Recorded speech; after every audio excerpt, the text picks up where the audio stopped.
What is going on, Blenders? It's Sean O'Connell, the managing director here at CinemaBlend, and this is our very first attempt at a ReelBlend audio commentary for a movie that we adore. So I've invited along the other heartbeats of ReelBlend, the beating heart hosts of the show that you guys like to tune into on the regular, Kevin McCarthy of Fox 5 in Washington, D.C., and Jake Hamilton of Fox 32 in Chicago. Hi, boys. How are you? Doing well, man. Jake, this is going to be unusual. So what we did a while ago is we put a poll up on our Twitter feed and asked you guys which movie you would like us to run a commentary for. And the thing is, it had to be on Netflix currently, because there's a lot of movies that we would choose to do commentaries for. There's something like Solo, a Star Wars story, or I know a lot of people tried to write in Forrest Gump for me to be able to comment on that. But thankfully, David Fincher's The Social Network was there. It was one of the entries that we put on, and we're going to press play on it right now. Boys, what are your expectations of our first commentary track and choosing Social Network?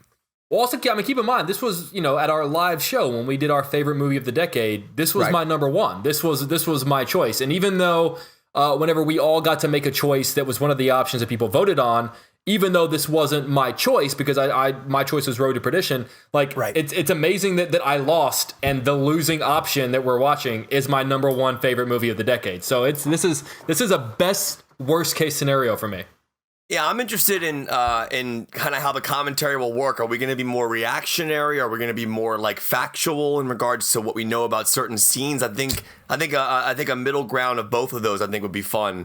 I'm just interested to see how we're all going to react to it before. I don't think we've ever sat down and actively watched a film together and talked our entire way through it. So that's right. Yeah, we normally don't talk through movies. I've never done a commentary, I've never done a commentary for a movie that's not mine, obviously. So it's almost like commentaries are generally something a director does, right, or for their own film. So we're going to be commenting on our reaction to Fincher's masterpiece, which is very cool. I'm a little worried about turning full Chris Farley and just every moment being like, that was cool.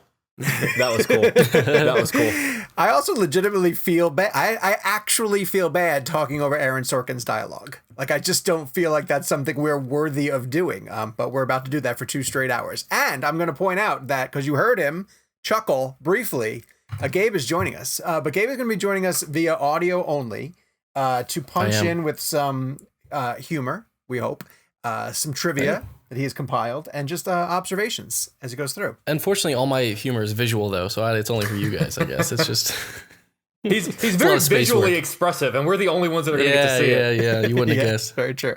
All right, so why don't we dive right in? So, Gabe, how do we know if they're lined up to press play at the exact same time that we are going to press play? I will count us in. So, I'm going to hit play. I will count us in 3, 2, 1, and say play, and hit play, and then we should be synced up and ready to go for the rest of the duration of this episode. Cool. So we're using Netflix Party. This is that's how we're doing it. Yeah. This is streaming on Netflix. So what we think you would be able to do is press play on the movie, turn the volume down, and then listen to us talk over it. So yeah, and hopefully this will be the new definitive version of David Fincher's The Social Network. Do you find it interesting that Rashida Jones has the last line of the film? Yeah, I always found that to be an interest. I always wanted to ask. Baby, we'll find out. Man, baby, let's find out how you feel about it 2 hours from now. Man. Yeah, I love that we're already commenting on the last scene of the movie, and we haven't even pressed play yet. All right, I'll count us in. All right, I'm hitting play in 3. Wait, do we all press play at the same time? 1. No, I hit play. Okay. Yeah. We just watch. All right, you just watch. You look pretty and watch. There it is. All right, 3, 2, 1, play. This is exciting. I've never seen this movie before. Wouldn't that be a trip? I will say one thing that's interesting about films are when a score kicks in right as the studio logo pops up. Sometimes you just have the studio logo, then you go right into a scene. I wish Columbia messed with their logo more often. Yeah. Didn't they mess with it for Zombieland? Yeah. Zombie was I wish they did that more often. So here's my question. This scene was 99 takes, literally. Oh, yeah. So which take is this? I don't know if they ever declared what take it was. Or is it a mixture? Sure it's probably I was going to say, you think it's just one take? Yeah. You know what's exhausting about 99 takes of something like this is the people in the background who have to constantly be pretending that they're talking and having fun. Because they add all like the filler sounds later, don't they? Like the music and like the background sound. Like, don't they add like, doesn't everyone have to be quiet? So typically they do, but for this scene specifically, they pointed it out in the documentary on this, that Fincher actually had everyone talking. That was a real thing. Like the two of them felt like they were in a bar, and usually that's all done silently. But it's all real. It's all right there. Later in the film, there's that scene we'll get to, obviously, with Justin Timberlake and Eisenberg in the club together. Now that music was added later, for sure, and they had to talk. They had to talk at a volume. But we'll get to that later. But it's different from how they did this scene. Okay, but I have a question then. If they add all the background sounds later, how do you keep that consistency so that it's not choppy if you're like cutting between take, 47 and take 52? That might answer the question that this is all one take then. It might be one take. It has a ton of camera setup. Oh God, could you imagine having to do this? Well, I guess stage actors do this. Sure. Oh, I bet you they ran this scene through 99 times fully. Right. And we're just watching a version of that scene.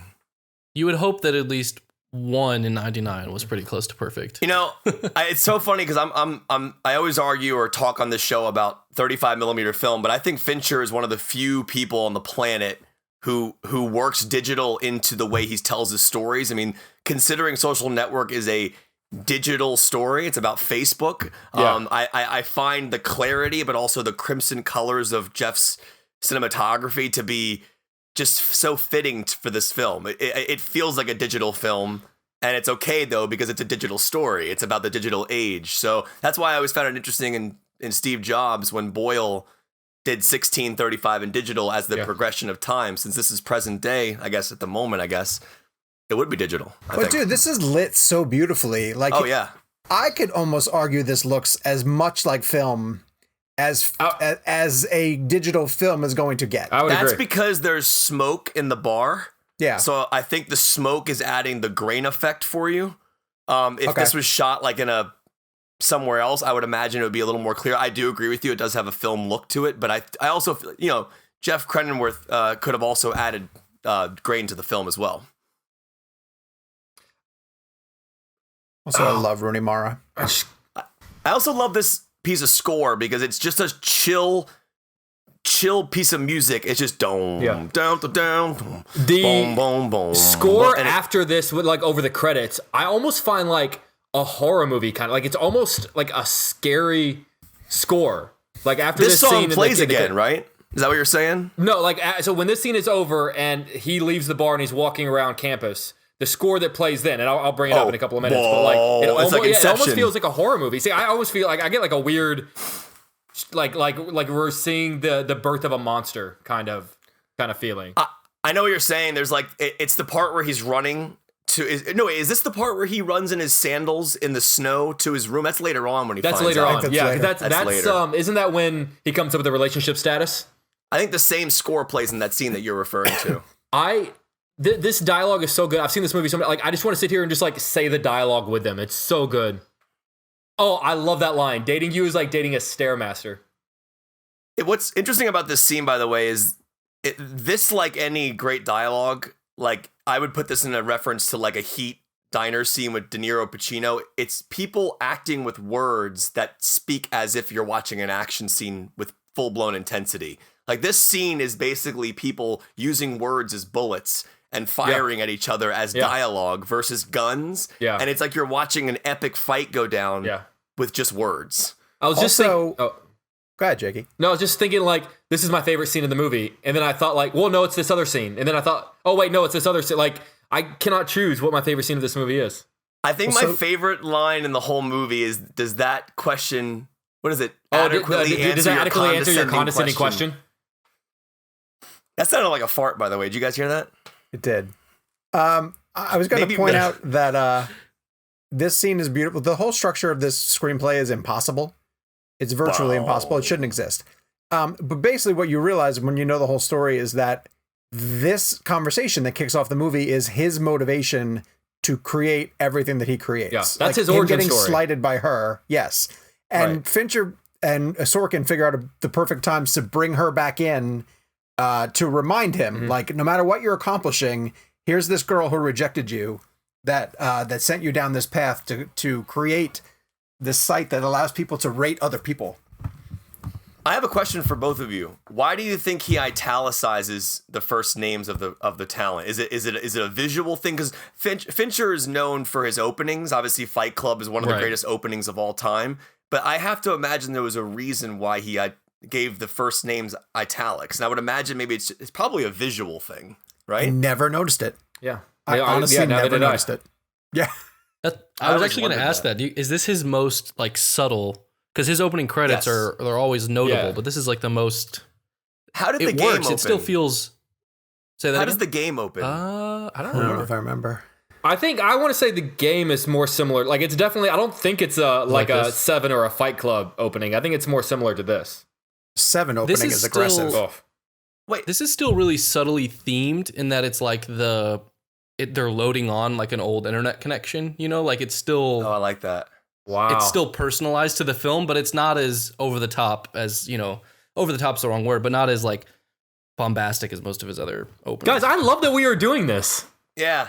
There's a sound design that's coming up in the film that I really want to pause on when we get to it, and I'll mention it when we get to it. But Can we pause? Is that a thing? No, not pause the video. I mean, like I want to like listen to it. I want to show you guys something. I think there's an interesting match cut he does with the editing and the sound. I want to tell you. Screenplay by Aaron Sorkin.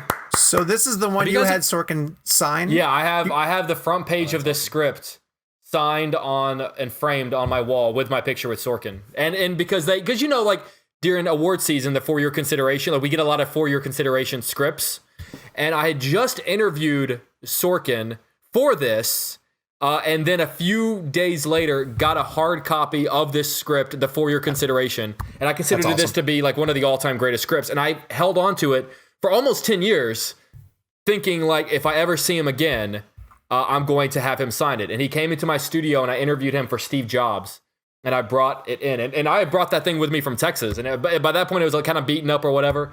But yeah, awesome. he signed it. And I think he wrote like, thank you for holding on to this. See you soon, Aaron Sorkin. And I framed that with my picture with Sorkin on my wall. I love that story. I remember how happy you were when you got that framed. By the way, did you see how sloppily he puts that beer on the table? He has no regard for the computer whatsoever. That's a good point. I also just noticed too, in seeing that, he opens the fridge and all the beers are facing one way except for the one that he grabs. And he's so OCD that you think they'd be lined up all specifically the same way, except he takes the one that's not facing that way. Or does he take the one that's not facing that way so that like he did like just get it out of the way? Like, let me just go ahead and drink that one. Maybe. As a writer, why do you think they slate 9:48 p.m.? It's such a specific time, and I understand it's showing the progression of the evening. But 9:48 has to be like that's the only time they show. This is within the frame of them in court or like in the court preparation testimonials. So like it would be like that kind of conversation. Okay, at 9:48 he started doing this and this and this and this and this. But is 9:48 a real time, or is that just a time Sorkin wrote? There's 10:17. Yeah, these might be real times. But they're so random. Yeah, they are. But see, look, it's in his blog. It's in the code. Maybe the code. Maybe you think Sorkin used the real times? Probably. I wouldn't put it past him. He strikes me as the type that would want to know like exactly when it, like he wouldn't want to get it wrong. I've seen this movie a million times. This is the first time I've noticed the guy in the green shirt behind him. Oh, really?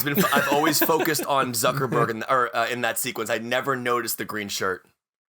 Did either of you have meat books in college? No.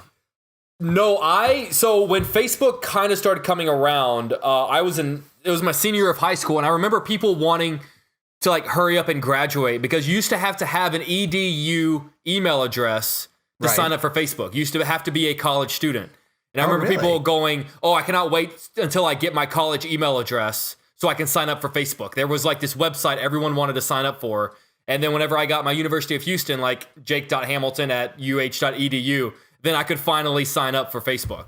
That's funny. Listen to the editing of the music in this scene with the way he cuts the shots.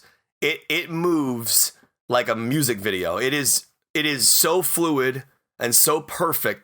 It encapsulates you. And like, to me, Fincher has nailed immersion. You are in at this point. You are already in. He's got you. You're done, and now you're along for the ride. And I feel like it's all in that editing. It's all in the editing. The idea of frat boy college guys wearing suits but hats on backwards is such a college thing. Yeah. I never, and for so many reasons. One, I wouldn't have been invited. But two, I was also doing junkets at the time. Junket at the time. I never did this. Jake, I didn't mean to interrupt you, but do you recognize that guy on the couch, on his bed there? Is that Mazzola? He was in a movie. Yeah. Who is it? It's the bass player from Bohemian Rhapsody in Bohemian Rhapsody. He was also in Jurassic Park. The He was kid from the Jurassic kid. Park. That's the kid. Oh, yeah. Joe Mazzello. Oh, that's funny. Right there.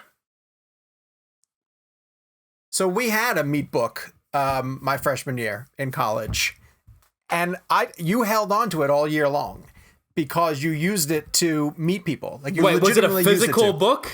A physical book that you were handed. That's that cool. was everybody's. Largely, it was your senior year of high school picture that was included for freshmen to get to know each other, and it had your name and your hometown and what dorm you were living in. So clearly, by the time we get to this point, they've got all this stuff online. But in a really funny story, we did the orientation program at school, and I was one of the orientation advisors bringing in the new students. And Michelle was a year below me. And all the orientation advisors that I worked with knew that I had a crush on her. So they cut her meat book picture out and they blew it up into a picture frame. And we were supposed to do a skit in front of the parents where I'm the kid who's going away from to college, and my hometown girlfriend is going to give me a picture frame of her in order for me to take it with me to school. And my friends put the photograph copy of Michelle from the meat book into the picture frame, and they didn't show it to me until we were in the middle of the show doing it. Yes. So I looked Awesome. down and I said, Wait, right here. Here it is. Listen to the squeak of the marker and the score. Well, it's already passed. Sorry. Aw, I feel damn like it. you were talking over it. Basically, the squeaking sound of his marker. Listen, this is the score here. That's what the marker sounds like. That's he awesome. matches it That's perfectly. awesome. Oh, I hear it. By the way, and Sean, I'm sorry, I didn't mean to cut your story off. It's just That's that fine. scene. What hit. story was he telling? No, he was telling a story about Michelle. Oh, I was over. I finished it. The picture was in the frame. That is the guy from Jurassic Park. That's funny. yeah. By the way, I think that Andrew Garfield delivers the best performance in this film. I think it's the best arc of the whole movie. That's Better lawyer interesting. up, asshole. That's interesting. Lauren ran into Sorkin at the Critics' Choice one year and actually quoted the "F you flip-flops" line to his face, and he started laughing so hard. I'll never forget that. It was like Lauren talks about it once a week in the house, like how she got to say the "F you flip-flop" line to Sorkin. That's funny. I would argue Eisenberg gives the best performance in this movie. Yeah. It's I think- so I hard gotta go with to pull Eisenberg. off. Eisenberg both is great. one note, though. It's a great performance, but he doesn't change in the film. Well, you could argue that that's just Zuckerberg. No, I know. My point is, though, like if I'm talking about like a performance from an emotional standpoint, I think that Garfield actually is the one who changes the most as a character, and actually, I think that's harder. But I mean, see, I listen, think sometimes it's hard to not to be as cold and emotionless as Eisenberg is. I think Zuckerberg's great. I mean, I think Eisenberg's great in the movie, but I just realized their last names end in Berg. Just thought about that. That's why he got cast. He's like, Aaron, Zuckerberg, Eisenberg. They're like, you're hired. Did you guys ever see the Liam Neeson Ricky Gervais sketch? I don't think so. No, Where he makes like he starts like making a list of all like the jokes because he wants to do stand-up comedy and he's making lists and he looks down and he goes, "You see, I'm making lists. I'm good at making lists. In fact, that's why Steven Spielberg cast me as Schindler in Schindler's List." It's terrible.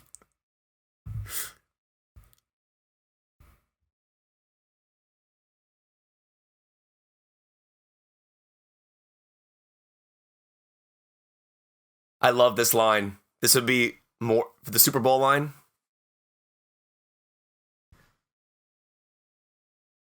Good line. Great line. Don't you wish we could all speak like Sorkin wants us to speak? And that line gives so much weight to it with just one sentence. Like, that line makes it sound like what he did was a big deal. It's so smart. And you know what? His scripts are not screenplay-y. Like, if you hear people talk like they would in a bad screenplay, you're like, oh, well, that just sounds like scripted dialogue. Yeah. But Sorkin writes how people actually might talk. But what I find really interesting about this film is the score is in almost every single scene. Yeah. And the score matches Sorkin's dialogue so perfectly that I really would love to know if Atticus Ross and Reznor had any ability to work with the script and figure out the beats of his dialogue, because Sorkin's dialogue to me flows like music. Like it goes, there's like this beautiful flow to it. Yeah. So I wonder if the score, like does Sorkin, like if Sorkin doesn't like the score and it doesn't fit his dialogue, does that become a conversation between Sorkin and Reznor and Atticus Ross, you think? I have no idea. So I want to point out that this is the first time that the movie breaks away from the all the action on the campus that we've been watching, and they don't make any. I love the fact that in a way they don't do 5 years later, or like they don't qualify what time this is happening.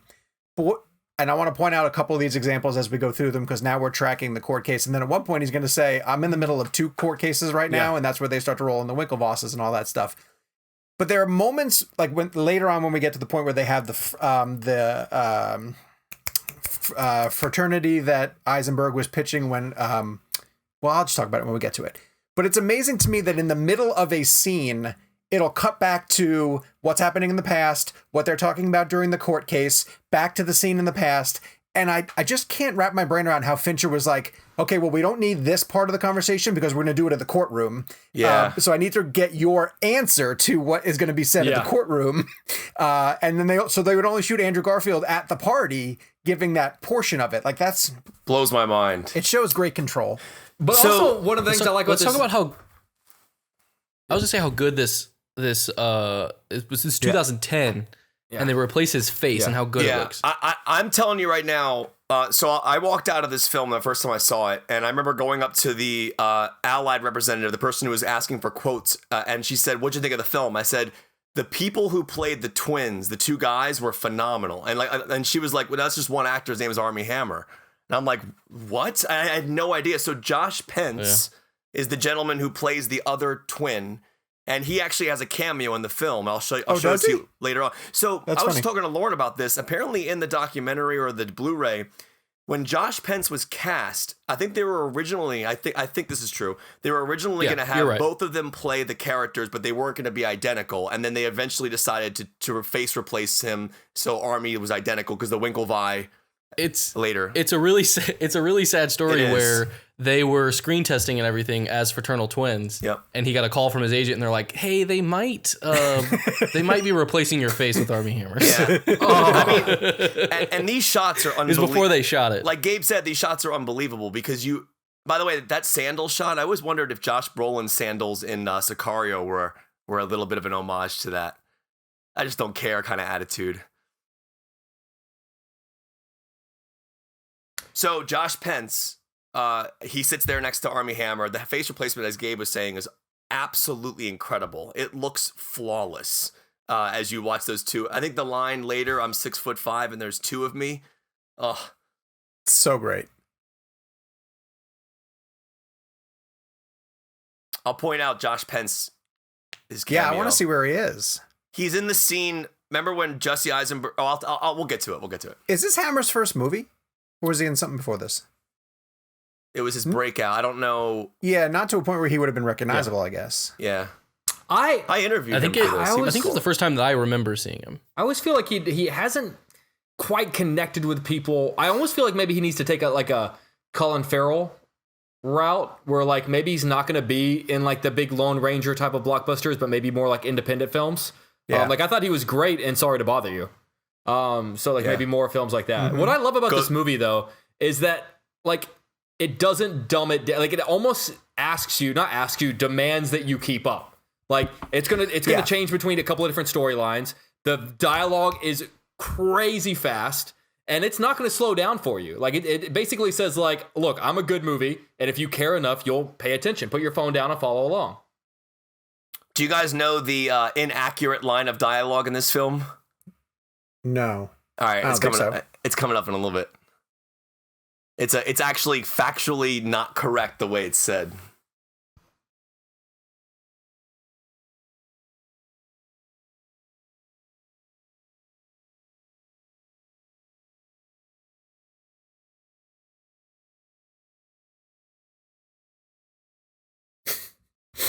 I wish they drew. His face always was sad. Like I always feel like his face is sad in that moment. Like I feel bad for him. You know, part I feel bad for him the most is later on when he approaches Rooney Mara's character in that restaurant, and she won't go anywhere with him. And I understood her side of it, but I still felt kind of bad for him. But the reason why I feel bad for him is because of Rashida Jones' last line of the film. I really don't think he's an asshole. I think that he's just, like she said, he's trying too hard to be. But I also feel like... Is he an asshole? That's a good question. In that moment, he didn't genuinely feel bad about what he did to her. What?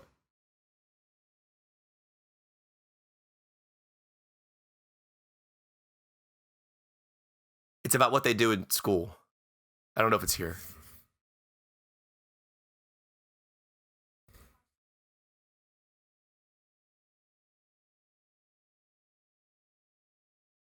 That's not how you say it. So it's either we row or we crew. We row crew is actually inaccurate. And I read somewhere, I remember hearing somewhere that like they knew that line was inaccurate on set, but it actually it just sounded so good that they kept it in.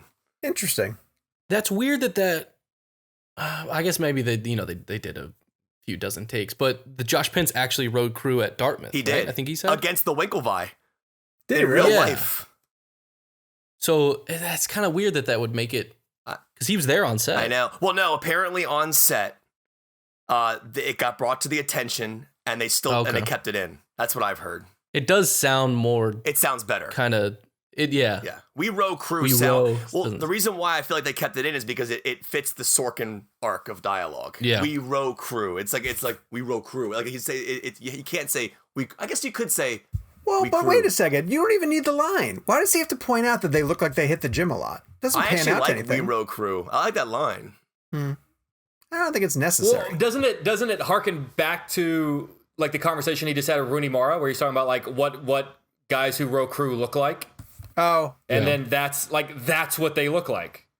Yeah. Well, and also in that scene, he says, "Did I piss off your girlfriend?" Yeah. So is he kind of coming with the like, are these guys going to try to kick my ass or something like that? Do you think Zuckerberg, or this version of Zuckerberg, Eisenberg's version of the character, do you think he was bullied in school? Like, do you feel like he built that in for himself? To have that concern about? I don't know. No, I don't think so. I think he would have been a fairly successful guy because he got into Harvard. He seems really confident. I'm not sure that is he confident, or does the insecurities go into the Facebook, and the Facebook's kind of his front? Well, that's interesting because I think it's probably a little bit of both. He's absolutely insecure about the fact that he got turned down by a girl, but I think he's extremely confident in his abilities as a programmer, 100%. As a coder. I don't think he's confident as a person. I think he's confident as a computer, like you just said. Yeah, Fincher mentions a bit of motivation about him where.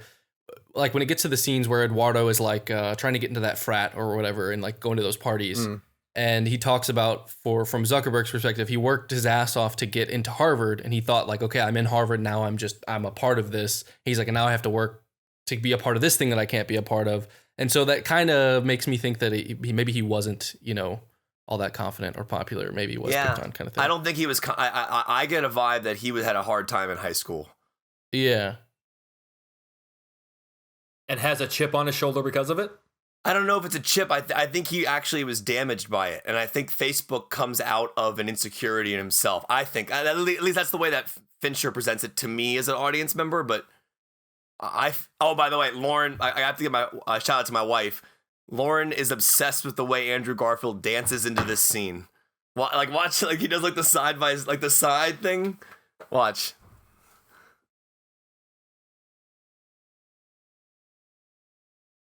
Isn't that 311? that little bite you just heard, that sounds like the all mixed up. Mixed up. Yeah. It does sound like that. I don't know. All right, here we go. This is the best. I wonder if he improvised this.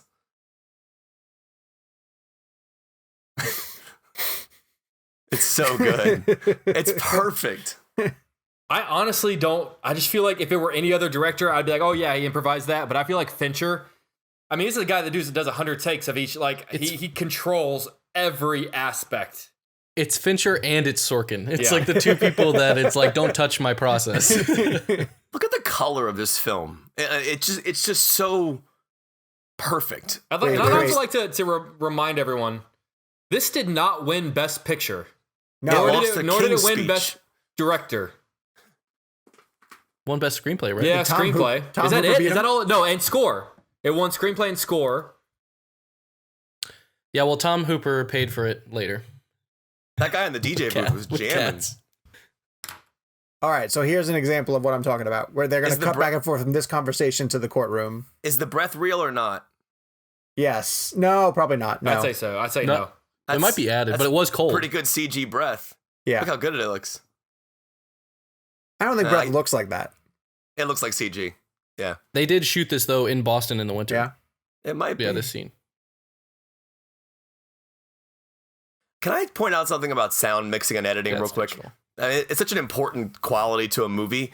Listen to the background music you're hearing right now, just and how toned down it is. Like it's it's exactly what it would sound like in that setting, and like that's a really hard thing to pull off. And I think that little detail is so important.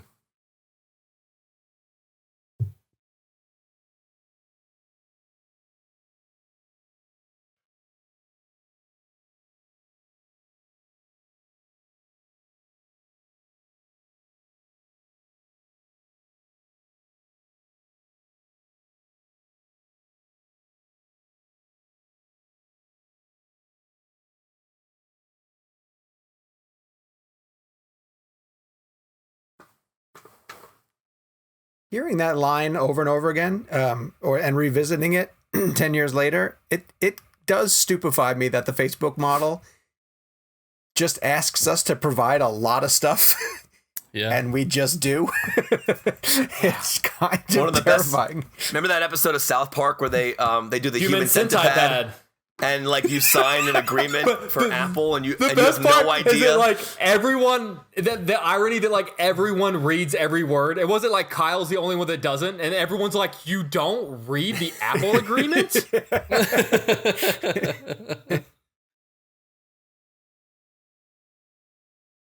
I think one of my favorite scenes in this whole film is when the guy asks him if he's worthy of his time. Oh, it's the best. God, and the score in that moment. It's that boom. But see, that's when you talk about whether he's a confident guy or not. Like, he has to have a lot of confidence to blow that guy off. In that moment, he's a billionaire. So it's of course, like he has money confidence. Like, so basically what's interesting about the movie, if you think about it, when they're in those courtroom scenes, that's just wasting his time. He doesn't care about giving someone $600 million. Well, doesn't he say that? He's like my mind is elsewhere. My mind is back in the offices of Facebook where me and my colleagues are doing things that you, including your clients, could never dream of. Right, but the money that he's losing here, he doesn't even care about. Yeah. Like does not even, it's not bothering him. So back to Sean's point about confidence, that's the confidence he has in that moment. It's the I have FU money and I don't need to be here. Also, he's so much more disdainful in this case against the Winklevi. Like, he really doesn't want to bother with these guys. Yeah. But in the one where he's across from Eduardo, because he cares, he has a connection to him at least. Because there's a moment later too where Eduardo gets mentioned, and in this scene, Mark is going to look over to the chair where Eduardo is supposed to be, and he's not there. And he's only paying attention because he thinks his friend is involved, kind of thing. Right. He desperately wants to be friends again with Eduardo. Yeah. And he just knows it's not possible. Yeah. And that's exemplified later in the chicken moment where like where it like turns out that Mark defended him. Right. Which I always what is Mark's line? And then he goes, oops. Oops. My favorite is, don't the fish eat other fish? The tuna and the trout? The trout. I'm telling you, Garfield has the best lines. You guys remember when we broke down all the layers to King's Speech and Tom Hooper's amazing direction? We did that last week. We did it 3 times. We loved it so much. All the ways that he clears his throat. Okay, notice what Fincher just did here. So earlier in the movie, he planted that dart in Jesse's mouth with a green dart on there. So every time they cut back to that timeline of the film, you are remembering that's where you are because of the dart, I think. Okay. I think little things like that are very important visual cues to recognize where you are in the story. They're subconscious, and I think what makes a great filmmaker, like people like Fincher and Nolan, is that they understand the subconscious of a moviegoer. They understand that, like in this movie, they're not giving you all this exposition. They're letting you work for it, but you don't even know you're working for it. It's like when you're driving and you forget you're driving. And you start thinking about something else. Your brain takes over and still drives. You know what I mean, Sean? If you're driving a car, and you start thinking about, oh, what am I doing on ReelBlend today? And then you literally stop thinking about driving on one aspect of your brain. Your brain kind of takes over and drives for you. That's what I think happens here. I think Fincher understands that subconscious, and I think that's why it's so brilliant, because he's letting you immerse yourself in it. When I drive for really long periods of time, I have to convince myself not to count the exits, because I just count exits. And then I just get anxious because I'm not making any progress. I feel like I'm not making any progress. So I do try to tune it out for a little while. Oh, it's awful. But how terrifying is that to think that your brain just takes over? It's crazy. Yes. So we are watching this on Netflix Party, right? It's my first time I've ever used this. Yes. Mm-hmm. And there's an option to become a patron and support Netflix. Are they asking for my money? No. So Netflix Party is a different company. Okay, it's not Netflix that made this tool. It's just a tool. Okay. It's a plugin, that somebody else. Yeah, made. we're watching the movie through Netflix. I give you enough money as it is. I love the. Hey man, they spend a lot of money on their program. I didn't ask them to spend $200 million on making De Niro look younger. The way Army chews that sandwich in the last scene is perfect. These little details. See, it's funny because Fincher, when you watch this film on the surface, you don't even pick up on these things. And they're all in there. Imagine how his brain works. I don't understand it. I don't get how him or Nolan think about things. Whose brain is crazier that you'd like to dive into, Fincher's or Nolan's? Nolan. Fincher. I think Fincher. I vote Fincher. I'd go into Nolan. I think Nolan is clever. I think Fincher's more interesting. Agreed. Also, Fincher's more script-driven than Nolan is, though. Fincher's a lot more dialogue heavy. Nolan's a lot more visual spectacle heavy. Plot and you're so right, Jake, in saying that this movie does not stop to hold your hand one iota. It's that moment right there where he lifts a sheet of paper, and for a moment you see he's just been doodling the whole time. It's just doodles. Yeah. Yeah.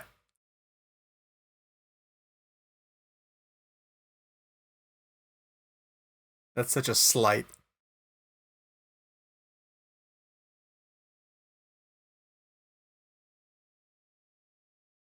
This guy is amazing. Whatever his name is. He is good, isn't he?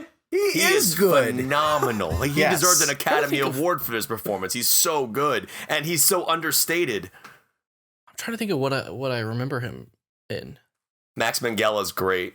He is. I like it's a good Max role Minghella. for him.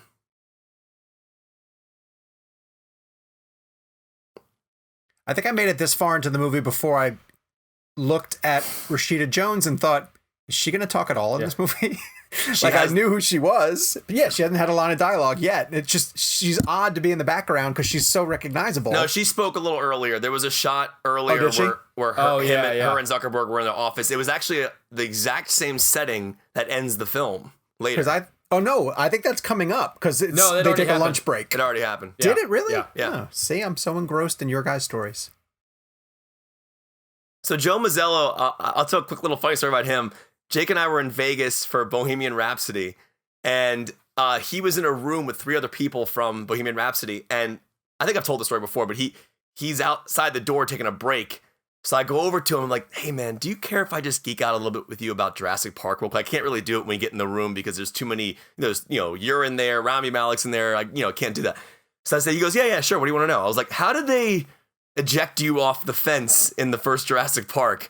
And the story, I won't go into the full details, but like the story he told was so insane about they had a stunt person who had to be his height that had to be launched off the fence. That was really done. Like they really launched someone off the fence. That's awesome. I'll never forget him telling me that in the hallway.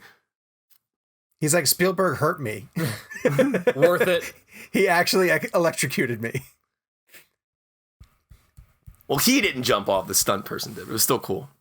That is cool. This is one of, if you were to ask me like of all the junkets I've done, like what are the best movies I've done the junkets for? This has got to be top 5 best movies I ever did. It annoys me that you did the junket for this. At the Harvard Club in New York. And like whenever I was with Armie Hammer, we discovered that the bookshelf behind him is a secret door.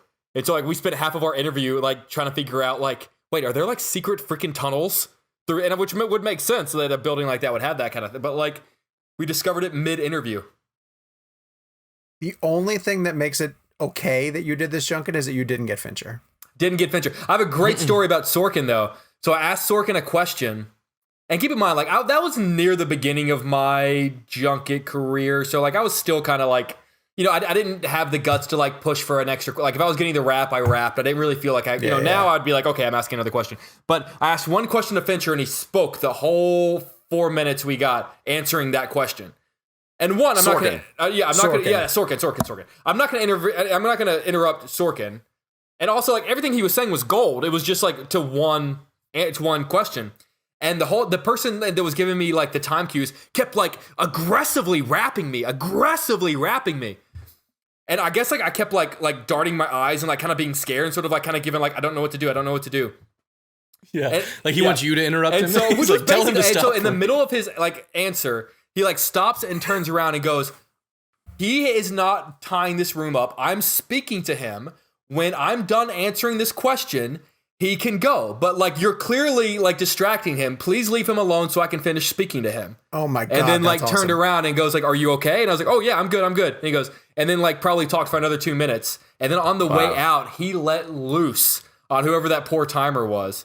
About like I understand and the timer was just doing their job, which is crazy. The timer was doing that, but also like the timer was being a little like, okay, what do you want me to do? I'm not going to freaking cut off Aaron Sorkin. In that situation, does the timer have someone in their ear though that's saying like? No.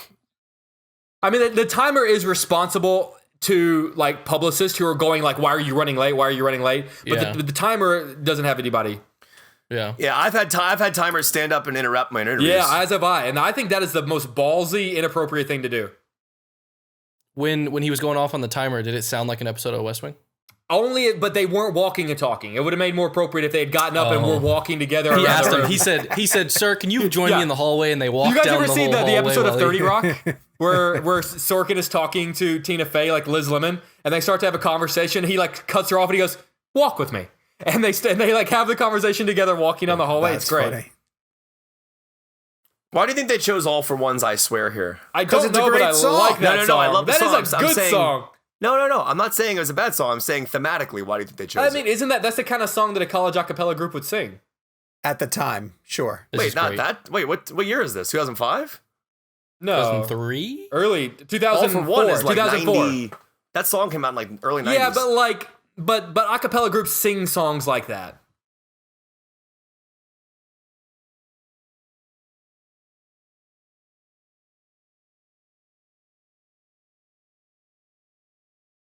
Or Josh Pence. I know. I feel I bad want for to know Josh which one Pence. is Pence. Right now. Technically, they're both. Yeah. Well, no, one of them. Because the way they would. Like right now, he's his back to us, right? That's Army. That is a shot of probably Army and some that might have been Josh Pence as coverage. But if you see them in the same shot, that's Pence with face replacement. Oh. Yeah. But not always. Sometimes they would just shoot it twice and just have Pence hold the place for him in either time, and they would just splice it. That's exhausting. I wonder what scene's called for that. I remember hearing that. I was like, I wonder why they had to make that decision. Oh, is this the 6 foot This is the 6'5" It's coming one. up. Yes, it's coming up.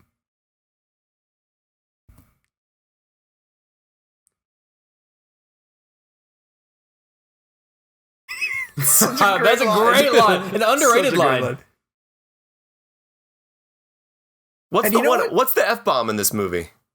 Who gets it? Fuck you, flip-flops. Oh, so Garfield gets it. That's right.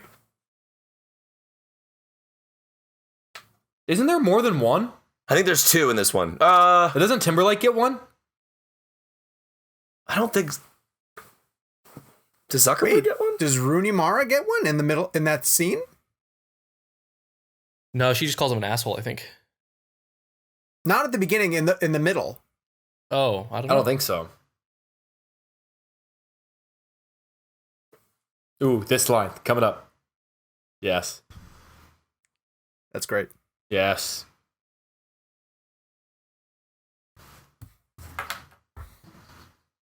Nothing. It's gonna do nothing.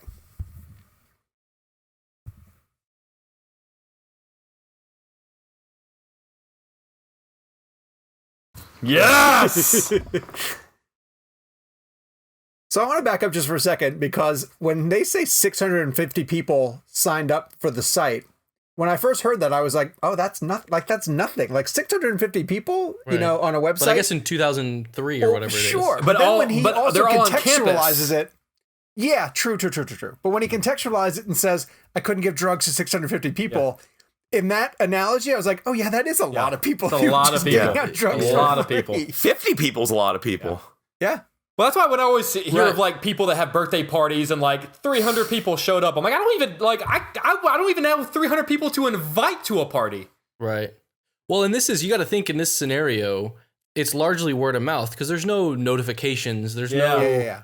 no search engine that's, it's a lot of people telling someone else. It's still kind of a paper trail in a lot of ways.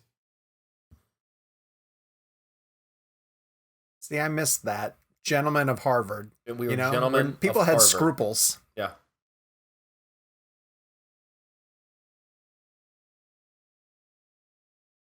I think one of the best scenes in this entire film is when the Winklevoss go to the president of the school. Oh, the And they president. don't. And he that doesn't guy's listen. great. It's great. Yeah. I feel bad for them in that moment. Yeah. Who is it that plays the president? Is it I don't know someone? if it's anybody of note. It's probably Josh Pence. Face replaced. Isn't Sorkin in this movie? Yeah, he's in Yes. the meeting. There's a meeting scene, and Zuckerberg like falls asleep. No. Yeah. Isn't it? Isn't And it that's this when scene? he's like, what is this, guys? Yeah, he does that. Yeah, he makes that noise with his mouth. Yeah. So obnoxious. Was that a What is he click? doing? No, it's a.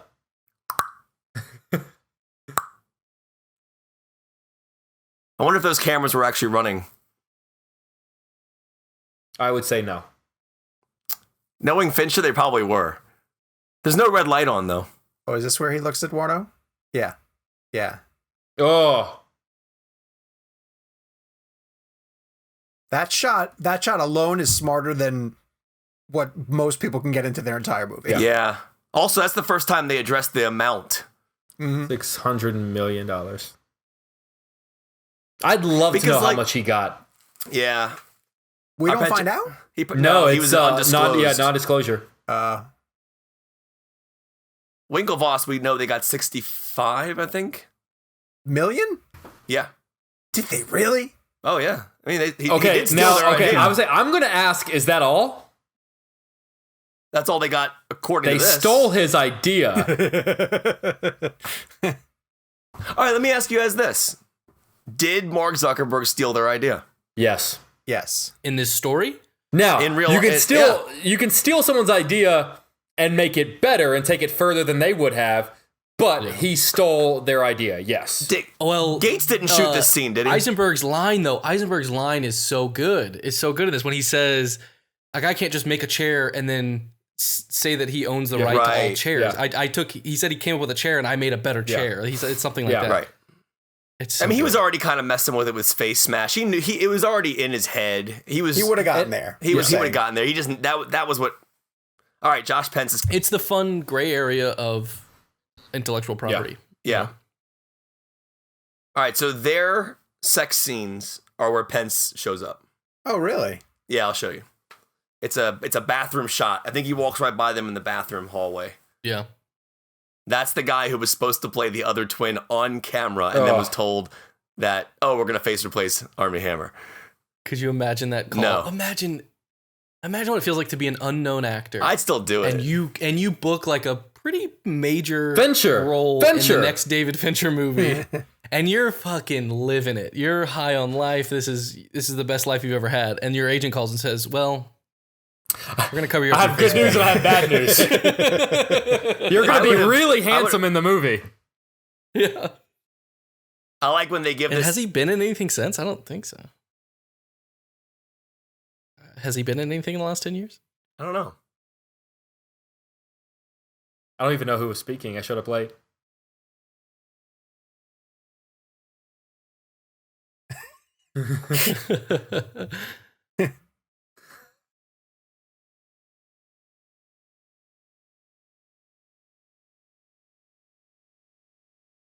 Medically stupid.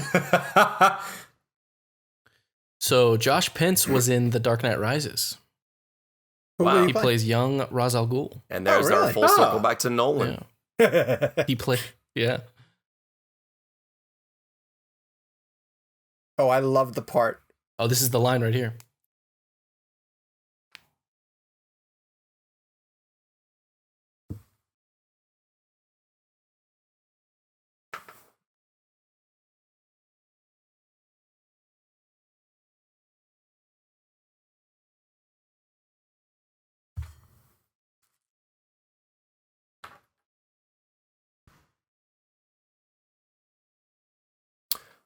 Wait, is this the scene when they do something weird with a CGI thing here? Does he flick it towards the camera and it breaks on the glass? No, that's later when he's... And that's what I thought he was going to throw him a beer, but later on when Sean Parker shows up at the California house, there's a very deliberate Mark throwing a bottle at the camera. I wonder why Fincher decided to break the fourth wall there. I don't know. This back and forth is so good.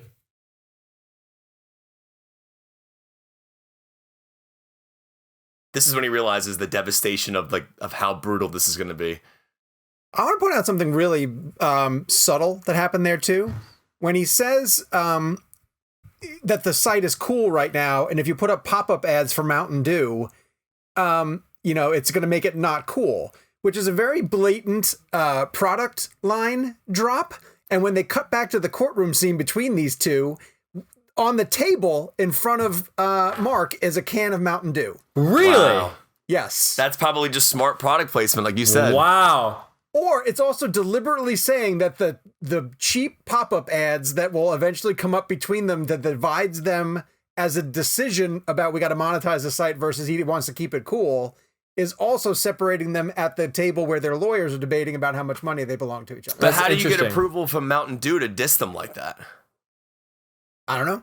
I mean, and the people at Mountain Dew didn't understand Fincher's pitch. So we'll put a bottle in this scene. It's like, look, it's going to be symbolism for how the financial divide came between these two geniuses. And they were like, wait, you're going to put a can in the movie? And they were like, you're gonna say the name of our soda? Yeah. By the way, Mountain Dew Baja Blast is amazing. Keep in mind, not an ad. Hashtag the not name an ad. Mountain Dew is in an Oscar-winning screenplay. Yes. Now I want to go back to the other courtroom, the other court scene. Or it's not a court, I guess. Deliberation. Here comes the score. Boom. Listen to the trailing violin sound. I love that trailing violin.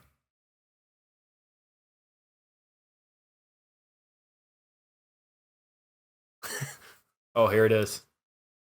Boom. So good.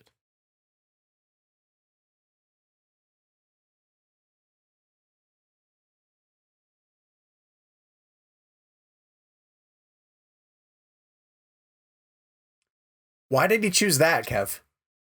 That shot? Yeah. I don't know. But think about it. He set the camera up earlier for you to see, so there's a reason why he does that. I like that expression, stand on my shoulders and call themselves tall.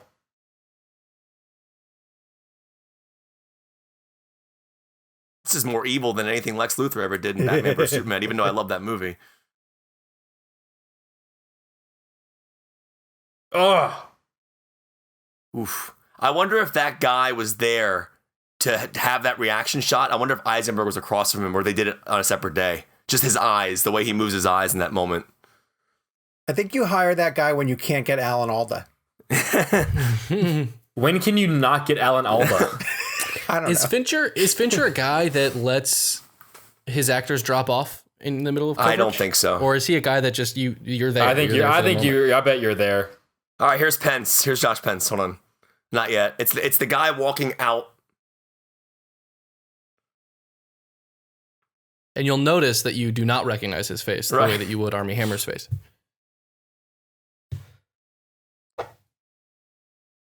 Who knew coders got groupies? Is he wearing That's socks with so sandals? unsanitary. It's so gross. I love his green lighting too. Yeah. It's probably to hide all the germs. That looks like a Fight Club shot right there. Yes, it does just look about like to a say Fight that. Club shot. Yeah, you're right. Only with all due respect to Andrew Garfield, I There's could not see him in a, Fight Club. There's a Tyler Durden reference in this. Is there? Yeah, it's What did our voice- Zuckerberg's there he is. alias. That's him? That's him. That's the Oh, other I Winklevoss. could totally see that. Wow. So I originally had they were no gonna have them idea. play opposite each other, and but I think they wanted it to be exact because the Winklevi are exact, Yeah. identical. Oh. And they say he's. I mean, why would they talk shit on him? But they say he's a really good actor. Okay, so instead, imagine the conversation between the studio trying to tell David Fincher they look close enough, and Fincher We should just get not Pence being on the able to show. resolve that. That'd be fun. I would get him on. Fincher? This is one. No, Josh Pence. Oh. We don't want Fincher. This is one of the coldest disses I've ever seen in a movie. It's brutal. It's like ice cold. Chills me. Wait, after this scene, Gabe, I want you to tell me what the Tyler Durden reference is. Sure. Yeah. I love the friend who goes, "You need help here?" He goes, "No, I got this." Yeah, But here's the thing. Such a badass line. He's not coming over because he genuinely feels bad and wants to make amends. He's riding high on life right now. Yes. And think he kind of kinda wants her to does. be aware of it. And like Yes. is using that as an excuse to come over and say, "Oh, I wanted to apologize." No, he really just wants to impress her with how much this website. I don't buy that there's any genuineness to this moment at all. Oof. Nothing's changed. Got worse. Yeah. Is this the same bar from the beginning of the movie? No. No, it's a No, restaurant. it's a restaurant. Okay. Ah. That's such a dismissive. Ugh. This is when he runs with the sandals, right? No. Yeah. He did it earlier. He did No, it I think earlier. no, I think this is the snow. This is the snow scene, isn't it? That was earlier. Oh, Unless there's two snow scenes. It was right after the Jurassic Park kid. that's right. He has a name. Joe Bohemian Mazzello. Rhapsody guy. There we go. Oh, Tyler Durden. It's his like screen name on Facebook. One of the scenes, I forget which one it is, but like you see it. It's like his like alias or whatever on Facebook is Tyler Durden. That's funny. Zuckerberg. That's awesome. Wait, wasn't the head was the head of like the logo initially Tyler Durden or something like that? I don't know. Remember the time I Tyler Durden Fincher? I've been trying to get you to tell that story publicly for years. We are not telling that story. You know what's crazy? I tell is people funny. that story. That's fine. It's funny. because it is an amazing story. I always say like you have to hear what, and the best part is like having to explain to someone what Tyler Durdening them is. I'll never forget doing the Gone Girl junket, and Fincher wasn't doing press, so I went to Fox and I said, "Is there any chance I could like just meet Fincher? I just want to shake his hand and say, I love your movies." And we ended up. It was really cool. Like Fox made it timed me out to be in the lobby of the area once his press conference finished, so that I was in his viewpoint as he left. That way we could connect and talk. And we got on the elevator, and that's where he proceeded to talk about how, the ending of the game. And I remember, 'cause I don't think he likes the ending of the game, right? Like he said he would redo the third act or the ending scene specifically. Listen, I have to disagree with him. I love that movie. The ending of the game. Me too. Yeah. Me too. But I will say, riding an elevator with David Fincher was, even for one floor, was pretty amazing. Kev, weren't you with me at the hotel in New York, the Crosby, when we were in the basement for Girl with the Dragon Tattoo? I went to that junket. I did that junket too. There. I didn't see Fincher. He did the press conference in that that theater that's off to the hospitality area? Yeah. He did that with Scott Rudin went first, and then he and Rooney Mara went up and did a press conference. Wow. I would love to. I thought I was sitting next to you during that. Were we all there at the same time? And Maybe. Sean, I might that's have what gone to that. I was doing junkets in Houston at that time. Okay. That's how long ago it was. I mean, I remember interviewing like Daniel Craig and we Rooney got Mara Daniel, and Christopher Plummer. That's right. Yeah. We did get Plummer for that. I don't know. Why doesn't Fincher do press? I guess it's too obvious of an answer.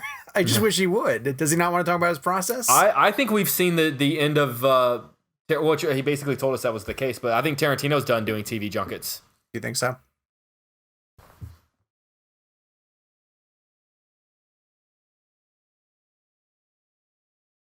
Armie Hammer's so good in this movie, and he doesn't get enough credit. I kind of love Armie Hammer and everything he does. I agree. He's a really nice guy to interview, actually. Look at this pre-50 Shades of Grey Dakota Johnson. Oh, I forget that she's in this. I love the way he delivers this dialogue here. He's great in this. He is.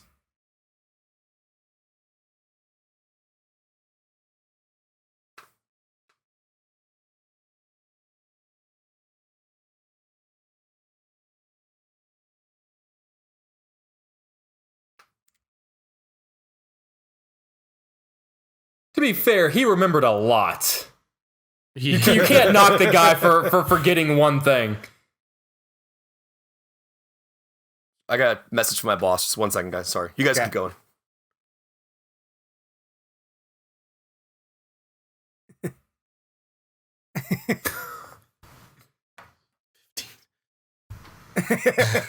That's really funny. I think she's a great actress. I would love to see her with a bigger role in a Fincher movie. She's fucking fantastic in Peanut Butter Falcon. Yeah, and I loved her in El Royale. Yes. Oh yeah, she's great in that too. I love that movie. God, yeah, I don't. Did you guys probably didn't use Napster back in the I day? did. No, I did use Napster. I mean, no, I did not use Napster. I could not get over how it just opened up a catalog of music at a time when I was super into starting to collect music and how expensive CDs were at the time. And it was, I mean, as illegal can be, but it kind of started to show the tip of what the internet could do. Yeah. And God, it was explosive. Remember, when you would spend, I don't know, you would set a song to download and it would take you 2 hours to download. And you were so excited, and it turned out to be the wrong song or the wrong version, or it was and you were like, no! Yeah, because there were terrible human beings out there who were not only spending time uploading torrents and illegal songs, but they were incorrectly titling things so that you would download something completely different. It was the worst.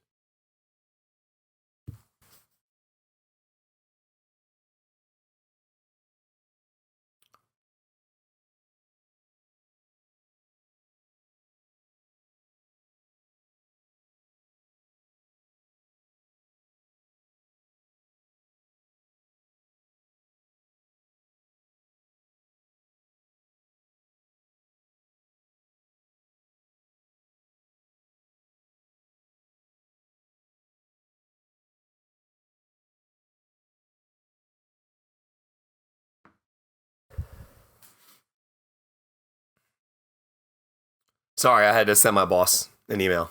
It was urgent. Literally, that's perfect timing. There you go.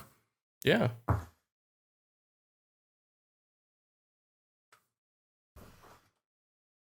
His scene in the club or at the restaurant when he shows up and how much Eduardo just hates him. Yeah.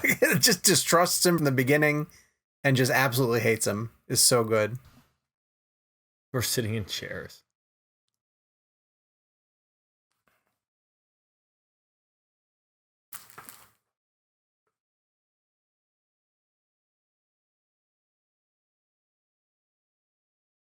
So what do you think? Is their argument that thin? Like, is the principal right to completely blow them off, or whatever this guy's position is?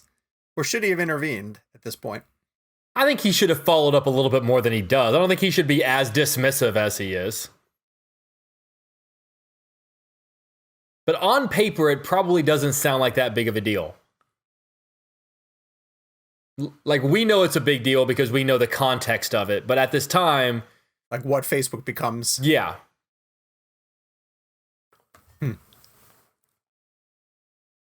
So I would imagine this scene is Josh Pence and Armie Hammer sitting there together, with a face replaced. Gabe, probably. No, no. I think because the way that it's framed. It's two shots. Maybe that shot. Yeah, but because they're so separated, why not just shoot it twice and cut it in half and not have to spend millions of dollars or whatever it was in 2010 to. So Pence did still sit there for eyeline. He was there. From what I understand, he was always there. He was always at least playing his double because they were always together. Right. And then they would either just switch, or like when they're doing the rowing scene, they would just replace his face. I'm trying to look between them to see where a cut could be. It's a line. So like basically, I like look at those blue books. It's right there. So basically, like I remember I did a short film a few years ago where I had a scene where a person on a bike collides with a car, and what I did was we filmed the bike rider going this way, we filmed the car going this way, but just driving normally in two separate shots, and then we married the shots, that way they collide, and that's the accident. Right. I would imagine that there's probably a split right down the middle. I'm sure Gabe's right, that there's probably a line right there that is probably like almost like covered up by the books, the line of the bookcase probably. It's amazing. Yeah, it's insane. I'm trying to see if I can find it.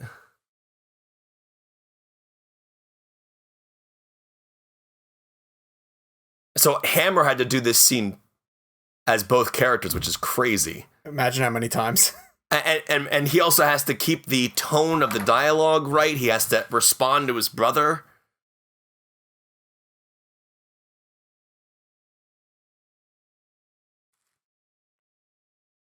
That's a good line. A new project.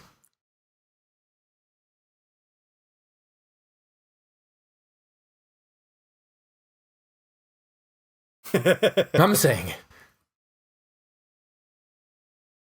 Like, think about that for 1 second. Hammer delivers that line. I'm not saying that. And then he gets up, goes to the other chair. No, I'm saying that. And they cut it together. It's like, it's so perfect.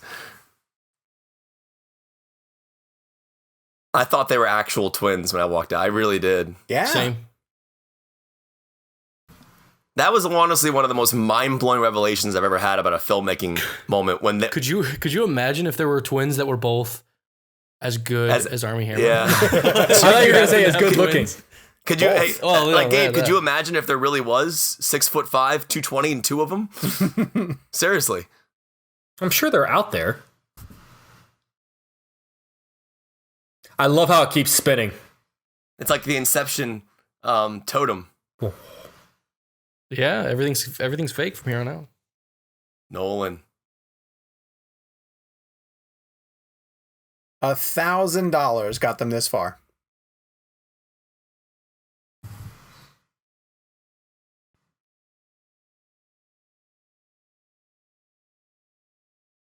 Here's Sorkin.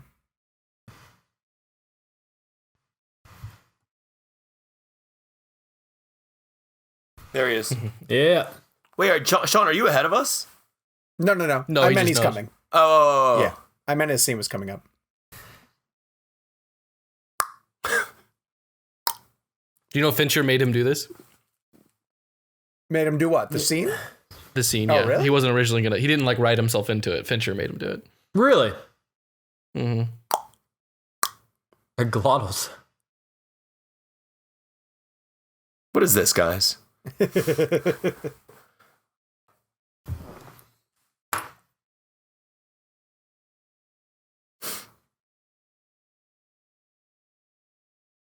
All right, now I'm focused on continuity of sleeves. Okay. I want to see if his sleeve is in the same spot when we come back to it. I guarantee you it is. Yeah. I bet you it is, because it's Fincher. Well, because they probably shot all of those scenes like at one time.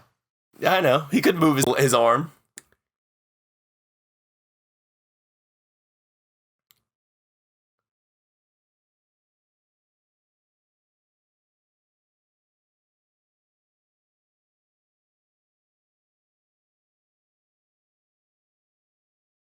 Listen to that sound edit of the loud restaurant to the quiet as hell room.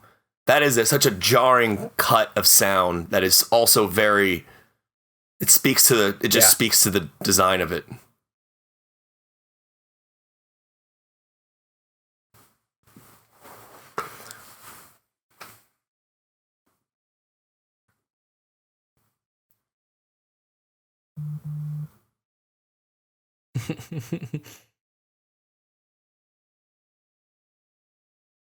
I'll tell you right now, Fincher casting Timberlake is so interesting to me because he's so recognizable. And that was like his first big movie role, wasn't it? Yeah, I just feel like if you're Fincher, it's almost like Nolan casting Harry Styles, right? It's like it's an interesting choice, and I wonder how much of it has to do with marketing. Like, I don't think have Fincher does anything for marketing. But I don't think Fincher gives a shit about marketing.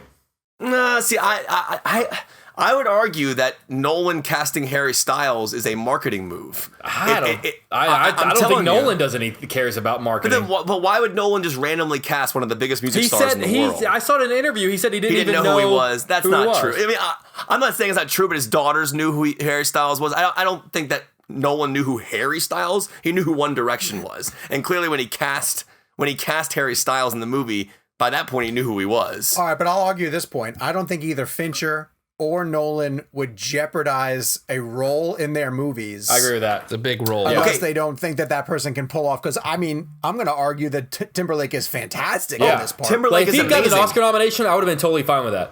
Timberlake's amazing, but let me ask you this.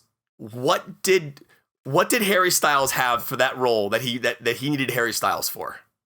Yeah, I don't know. Like, that role probably could have gone to X number of people. Yeah, who had the ability to convey that. But I think that here's my argument on Harry Styles. Like, Timberlake's a different story because he's more of a leading character. I think when you're making Dunkirk and you're releasing it in the summer with the American theaters and you're telling a British story and you have no stars in your film essentially leading your movie, I think a Harry Styles decision comes about. People aren't going to go see a movie because of Harry Styles. No, but I guarantee you more people went and saw the movie because of Harry Styles. No. Here, let me posit an idea of how this maybe could unfold. Warner Brothers goes to Nolan and says, we need a face. Harry Styles wants to act. His agent says, whatever, meet with him. Nolan says, I don't know who the fuck that is, but okay, they're going to give me however many hundreds of millions of dollars to shoot this on film for no reason. Right. For no reason. So he meets him and he's good enough, and so he gives him the role. Like, I don't think it has to be any more complicated than Warner Brothers said, can you do us this? But I don't think it's calculated from Nolan's perspective. I think he passed the bar for Nolan, so he got the gig. I'll agree with you on that. It was probably an idea that was brought to him, and because you have to think about opening a British war film in the middle of summer and having it do well. Yeah. But, like, let's say Warner Brothers came around and said, hey, we've got AJ from Backstreet. Warner Brothers wouldn't need to introduce him. He can introduce himself. Yeah. No, AJ walked on that set and looked at Nolan and said, don't you know who I am? Yeah. Do you guys, I love the irony of casting Timberlake, mega music star Justin Timberlake as. Well, whenever I interviewed him for this, I talked to him about that line about musicians not having a sense of humor about Napster. And I asked him, how much of a sense of humor did you have when people were downloading your music for free? And it basically said, yeah, the irony of that line was not lost on me as I was saying it. A fun detail, apparently the costume designer found out that Sean Parker got all of his suits made personally by Armani. So they had Justin Timberlake's suits in the film made by Armani, and they say made by Armani for Sean Parker on the inside pocket. That's of cool. all of I want to play a character where it's a requirement that he has to be in Armani suits.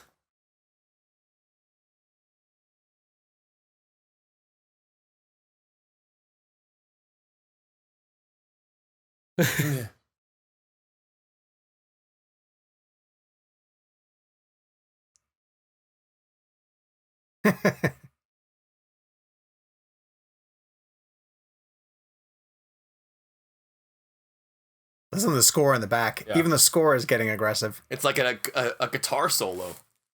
Aggressive is a good word. That's his best line. That's his best moment, I think. So Sean Parker had to be the one who suggested that then, right? Like, they can't just throw that in if it's not accurate. I feel like that was a big topic when this came out. I don't know. I don't remember that being true. That was like a Fight Club shot again. The pinks and greens. Yeah. But okay, so let's touch on this for a little while. Driving in car scenes. I cannot watch driving in car scenes without paying attention to the fact that it's just a screen in the background. It takes me out of it every single time. Yeah. I think that was edited really well. That didn't take me out.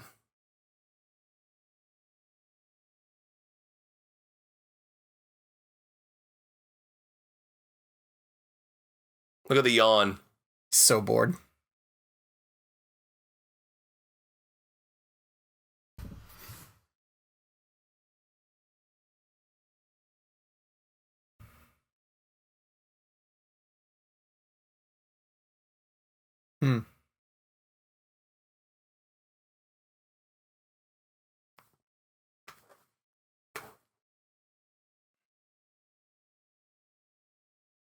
So I a little bit hate that Andrew Garfield got swept up in the Spider-Man franchise because I think about the movies that he could have made if he just stayed along this path. Yeah. And I think he's great in the Spider-Man franchise, and I'm glad he got a chance to do it. I hate that it backfired on him ultimately, but he's so good. And I think he had, that's 2 or 3 movies we probably didn't get from him that he could have. Do you think Sony pressured him into it? To do Spider-Man? Yeah, I mean, this is a Sony movie and Spider-Man's a Sony movie. He was such a Spider-Man fan, dude. Yeah. I mean, that kid, he literally grew up on Spider-Man. That was, according to him, his dream role. And I think he was thrilled to do it the first time through. I think by the time the second one rolled around, he was already not wanting to do it anymore. Yeah. It didn't go the way that he wanted it to. The fan reaction wasn't through the roof kind of thing. And the second one. That's gonna suck. So I did the junket for the first one, and I went in with my heart on my sleeve about what a fan I am of the character. And he was like, "Oh, dude, tell me all those stories. I want to hear all that. I'm so engaged." And he was so into it. And I know he's a huge fan. I think there's a video of him when he went to Comic-Con and surprised everybody in the crowd. Like his heart was totally into the role. I thought he was a great Spider-Man. But then when we interviewed him for the second one, he was not He was not into it? No, he was not that into it. And in fact, that's the one where they did the gimmick where journalists got to bring their kids, and PJ interviewed him for Amazing Spider-Man 2 in New York City. And I think it's because Garfield needed like a spark. He needed something because he just didn't want to talk about having to be in the part anymore. Yeah, interesting. That's a bummer. It is a bummer. Did they let you attend if you weren't? Because there have been a couple of junkets where they do that kid thing, like, oh, like bring a kid, and I'm like, I'm not bringing a kid. I don't have a kid. I don't. Bring Daenerys. Yeah.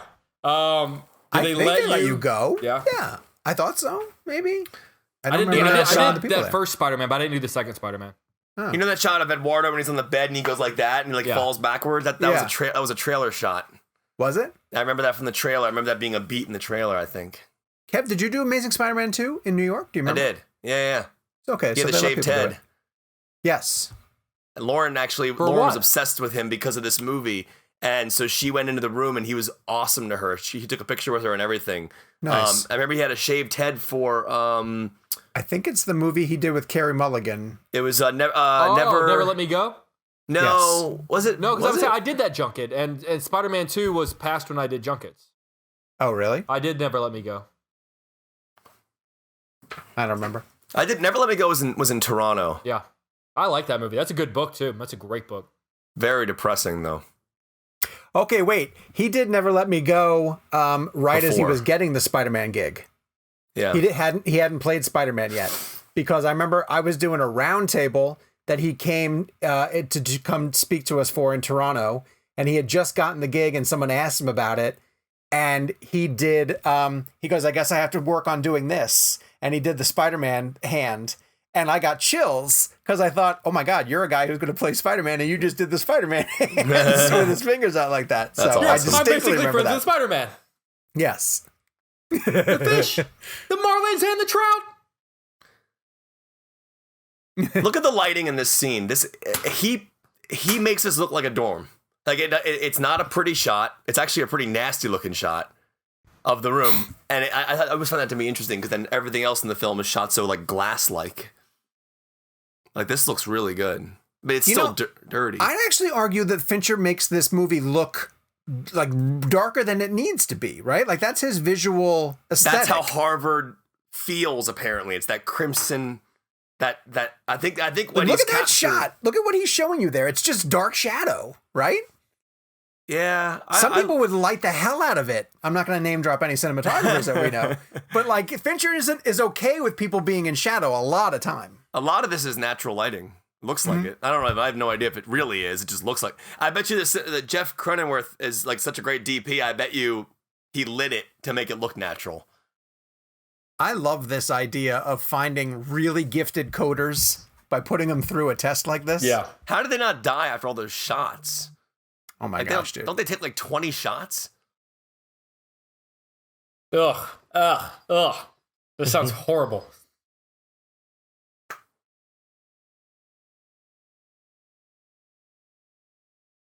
Oh. That wasn't mean.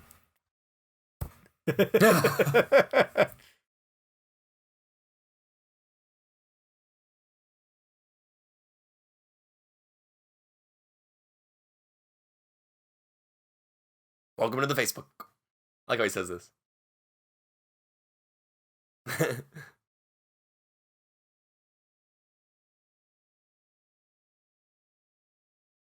Is this the first soundtrack song in the movie? Yes, I think so. I think so. Oh, I love this. Hang on. I love this. No, he's like,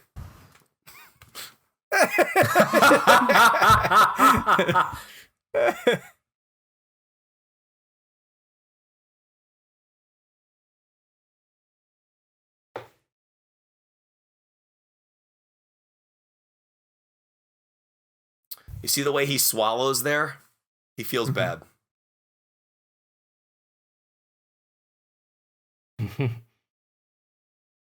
Okay, so this is going to lead to my biggest problem with this movie. That Timberlake is just living across the street. Yes. Is that true? Don't understand that either. How Nope. do they not know? That bothers me to no end. But So I've always wondered, like, if that was a very real thing.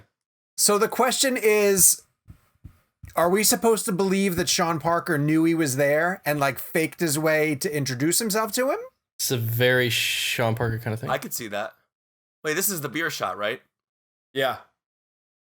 I don't. Oh yes, this will be when he I comes still in with the don't girl. get why he broke the fourth wall here. That's something I would love to ask him.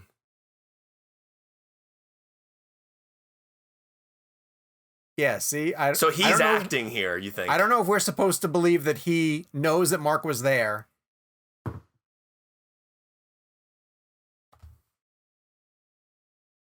I love that.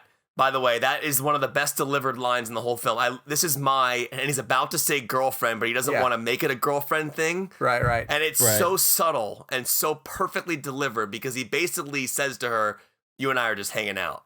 Like, Yeah, I think that he. Okay, watch. She's not watching.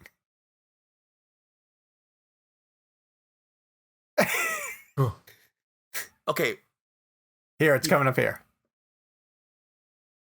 But doesn't So it hit we're- that wall? We're her in that scene. Or no, we're not her in that. Are We're we the wall. But it hits Yes. a wall. We're the wall. Why does he do that? I don't know. It doesn't hit the camera. I think it's supposed to just catch you off guard. Like if you don't know that the first time you watch it, you don't know that's coming. That's I don't consider that breaking the fourth wall. I think he's like I think Eisenberg's playing to the camera there. Well, he's throwing it so that it hits that wall and it kind of has that. But I don't think it's not like it hits the camera and then breaks. I think that all right. So this, from what I've read and understand, is everything in this scene, music-wise and sound from people, is not there. So is everyone just like in a club just? This is one of the best sound editings I've ever heard in my entire life. I like that it's mixed in a way that you almost can't hear the dialogue really well. And they kind of have to shout a little bit. I think what Fincher wants you to do here is this. He wants you to go like this. No, I'm being serious. I think he actually wants you to be like them, how they're kind of like this and talking to each other. I think Fincher wants you to do that. I think it's an immersive choice. I mean, I could be guessing.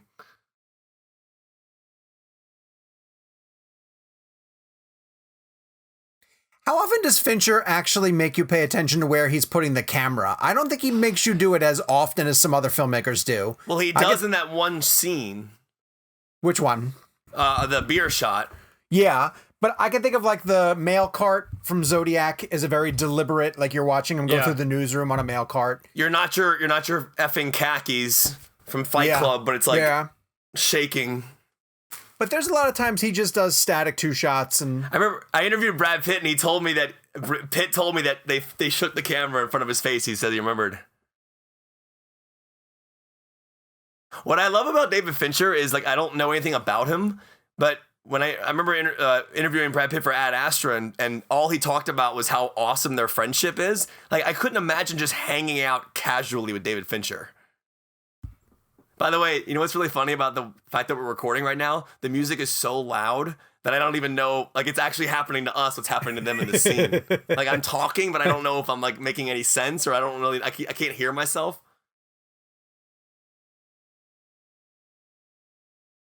Also, what's interesting about that bass drop there in the song, the bass drop aligns with the arc of the dialogue. Yeah. Like, right when the dialogue drops and the point starts to get made, the bass hits in and you become one with the scene, I think. It's pretty amazing. You think for the first time, Mark feels like he's talking to a peer, like for the very first time? Right, but there's a cue of the bass that actually almost cues you emotionally to his understanding. Well, and notice we started over the shoulder and now we're inside inside their dialogue. Which is interesting because I remember one of my favorite interview moments was interviewing was it Michael Mann for, it was a terrible film. What was it called? What was that movie he did with Hemsworth? Black Hat? Yeah, it was terrible. Hat? But I told you guys this before, but I asked Michael Mann why he never showed a 2-shot of De Niro and Pacino in the Heat scene. And he said it had to do with, he actually had calculations of percentages in his mind that you would lose 10% of intensity if I went and showed a 2-shot. So to your point, Gabe, like as the conversation gets more intimate and they become more personal, that it's all about the visual cue of the shot setup. It's such an important it's right thing. when he says, I'm CEO, bitch. That's what I want for you. Yeah. That's when it's dead on. He's looking right into the camera like he's looking at you. And that's when Zuckerberg falls into his hand versus his buddy. What's fascinating about that type of conversation in regards to the way camera moves is we give a lot of respect to actors, right? Because the actors are the person who's on camera giving us the line.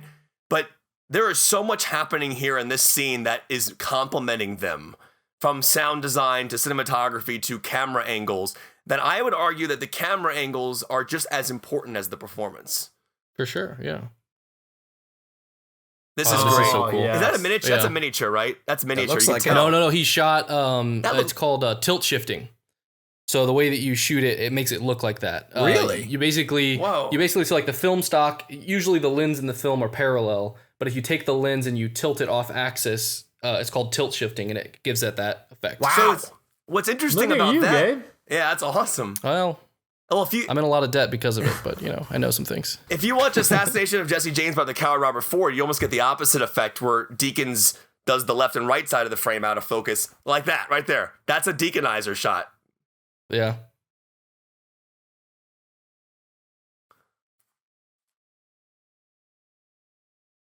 Who edited this for Fincher? Does Fincher edit his own stuff? No. because it's edited brilliantly. The editing is some of the best I've ever seen. The film, I actually think the film was made in the edit. Yes. I really do. Did it? Well, when you shoot 100 times for each thing, Yeah. it's got to be, right? But I mean, he does it for a reason. Every scene is perfect. For sure. Well, like you mentioned how he just kind of sloppily throws the beer down. When Fincher talks about why he takes so many takes, you don't get that on a fourth take. You get that on 87, on 64, whenever they've done it so many times that it's just, they're in their house now. They're at their desk. Yeah. And they're comfortable. But it's just the way he puts it down is so disrespectful. It's great.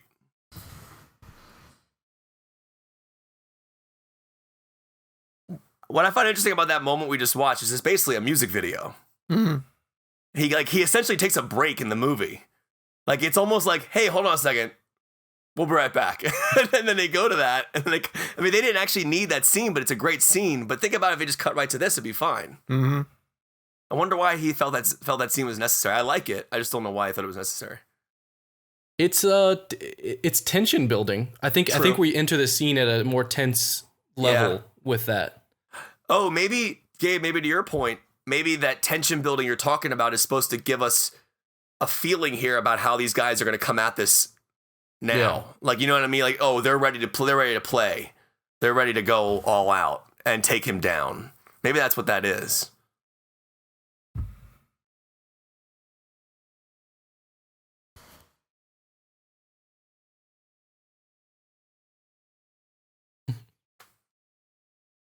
This scene still works without the race shot. It would. But it's an interesting beat in the film.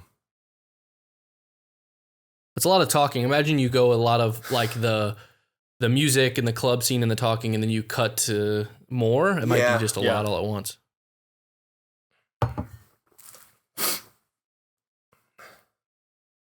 The CG on Armie Hammer's face is just insane.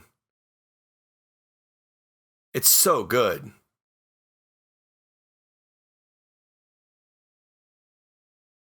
Look how good that shot looks. Which one do you think's the real one?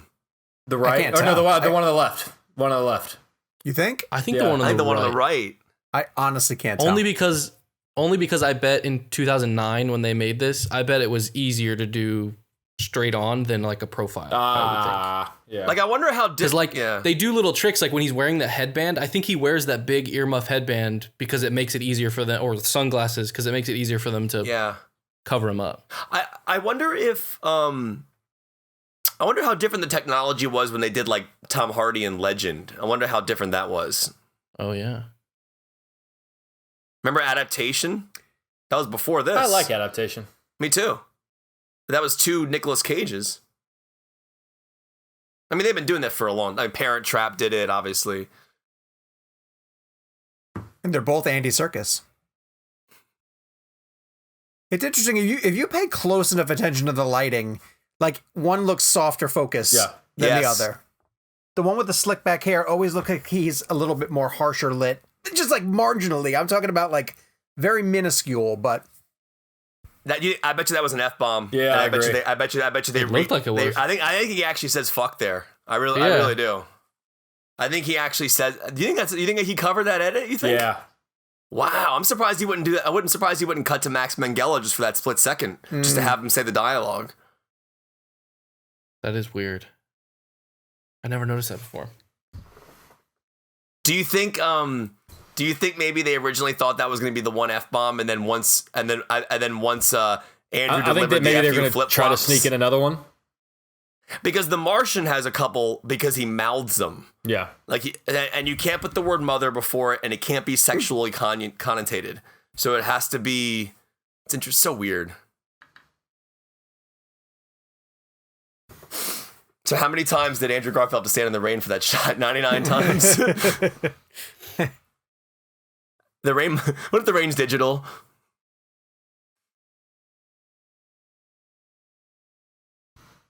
Did you guys hear that sound of that water just now in the background? That drip drop into what the heck was that? It was almost like a bucket. Did you hear it? The rain, yeah. No, there was like a bucket sound. It was like, oh, I didn't hear that. Like, bloop, bloop. Is that a huge marijuana device she's smoking? Yes, I think it is. Jeez. That's what they call it now these days. What is that thing?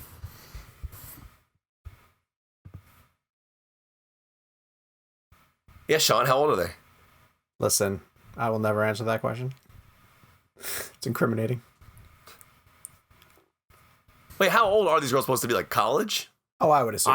I thought the reason he was asking that question is he was afraid that they High school? were high school. Right. Well, isn't that what happens? Yeah, They the aren't they cocaine- underage yeah, at the party later? Aren't they underage at the But party later? I think they're college students because under 21 still means you can be in college. I don't think they're high school students. But I thought in the later scene, whenever he is doing drugs, whatever, he gets in trouble, I thought it was they were also underage people at the party. No, Or but minors at the underage could party. be like, you could still be 19, 18, or 20 and be underage. Oh, you mean under drinking age? Okay, yeah. No, not minors, but just under the drinking age. Right. Okay. Right. That's why I think he's asking it.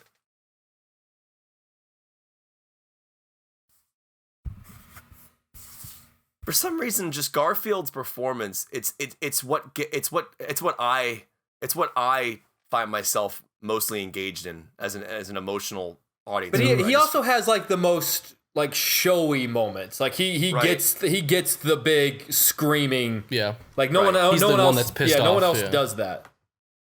And to Jake, to your point, it's the calmness of Eisenberg's delivery. But like Eisenberg can have a powerful line, like that I adequately answer your condescending question and say it as if he's whispering it to somebody, and it comes across as like a loud boom. Because Fincher leaves that scene so quiet for you. Again, like I'm going to point out the lighting. The darkness. Like, their faces are, But you know exactly who they are. They're legible, you know. here's but my like, argument as to why he's doing it that way. That's probably how the hallway would look. Sure. Clearly. And now I will say this. I think this scene could have benefited from film because I feel like I think the 35 would have looked really good here. Like the nighttime stuff the Safdies did in like Good Times and Uncut Gems, like dark looks really good with film, I think. It almost gets like a purple hue to it a lot of times, like a brown purple. But also like just like the film moves a little more when it's film. I mean, swims. Yeah, swims. There you go. But this is obviously it's a digital film. I don't. It doesn't bother me. He uses digital well. So does Denis Villeneuve.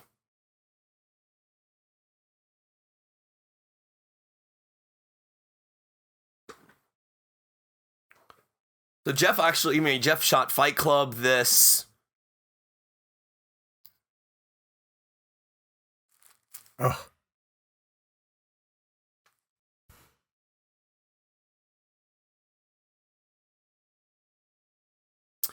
The music beat here sounds like a Fight Club track. Yes. The boop, boop, boop, boop, boop. Sounds like a Dust Brothers. This sounds like I could see Tyler Durden and Norton's character just like building up a plan to get soap or something. That's what that song sounds like. Okay, so do you think Fincher's a little bit derivative? Does he repeat himself? I mean, there's Fincherisms for sure. Yeah, I was gonna say, is it? But it's not as like. Can you be derivative of Yeah, yourself? like it's just like a style. Like Yeah, Tarantino has a style. Fincher. What do you think Fincher's style is? I come up with the word clinical, and I I don't was mean gonna it say in an cold and offensive way. That guy on Calculated. the right there. Yeah. I've seen him before, and I can never figure out who he is. Where have we seen him? I think he's in on TV shows. I think he's a big He has TV a great actor. voice. Listen to his voice. He's like a guy who like plays a Which one are you cop talking in about? This guy. There are like three guys in the shot. The deep. I like that guy's Oh, voice. He does have a great voice. Also notice now Timberlake has his glasses on. It's a completely different Sean Parker. It's almost like that's business Parker, and then there's party Parker. Peter Parker. And then, but literally, I feel like the glasses in that scene are such an interesting choice because why else would Timberlake have them on there? It's because he's trying to act more business in that setting. Oh yeah, it's totally a costume that he's wearing. But think about the detail of like someone saying that to him. We're going to have you wear glasses here because it's going to give the audience the impression that you care about this business transaction. We're going to keep you out of focus in the background, but audiences will notice it. And we do, subconsciously. Is it more of a play to the audience, or is it more just like supposed to tell us about his character that when he goes to this meeting, he would put on glasses? That's a good point. For the person in the meeting. I like that. Yeah. That's him projecting. So it's Fincher telling the audience that he's kind of acting again. Like he's like Sean Parker's acting in that scene. Right, like when he shows up at the guy's house. He's acting. Yeah. Cuz Timberlake has a quote where he says he doesn't think he's conniving, I think was the word he used, but he thinks he's calculated. Sean Parker. Yeah, calculated is a good word. Basically, what I gather from it is Sean Parker, the character that Timberlake's playing, knew there was a weakness to Zuckerberg and manipulated that, obviously. I mean, that is what happens, obviously, in Fincher's story, but that would play into our theory about the calculated element of it. So do you guys, where are you guys landing on that? The door opening and figuring out he's living across the street from Zuckerberg. You think it's an act, or you think it was? What are your thoughts? I think it's an act. Yeah. I'm going to vote. I don't think it was a coincidence. I need to convince myself that's an act, because otherwise it's a really Bad weird scene. Yeah. Also, there's no way Fincher messed that up. Also, the door knock happens so quickly after the chimney that if you factor in the reaction time from I live across the street, I just saw someone break their chimney. Yeah. Should we go over and talk to them? Like, there would be minutes that pass before he shows up.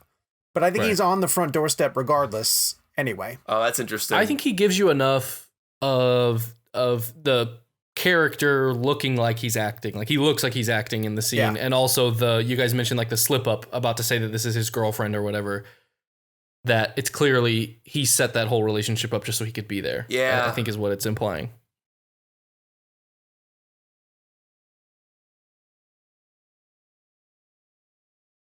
I really do like watching a film like this. It's like film school. What were we just... we watched Twister the other day with the boys. And there's a moment where Jamie Gertz is answering her cell phone. She's playing a therapist, and she has a client who keeps calling her multiple times while she's in the truck. And she bites the antenna and pulls it open in order to answer her flip phone. And PJ goes, "What the heck is that?" And I said, "It's an antenna on a phone." My antennas always got bent. Oh, yeah. All the time. Yeah, I remember I had a Sprint phone, and I would bite on the antenna and bring it out. Yeah, I remember doing that. Yeah. I wonder how much of a difference that actually helped. Is this like that much antenna? Yeah. Yeah, that much antenna. Oh, now my phone works. Yeah. Thank goodness. Eduardo's girlfriend, who lights the Brenda Song trash can on fire? Mm-hmm. The actresses who are playing the characters that they meet in the bathroom and all that kind of stuff, those characters are very prominent in the film, and you almost forget, but they're actually very big characters. Mm-hmm.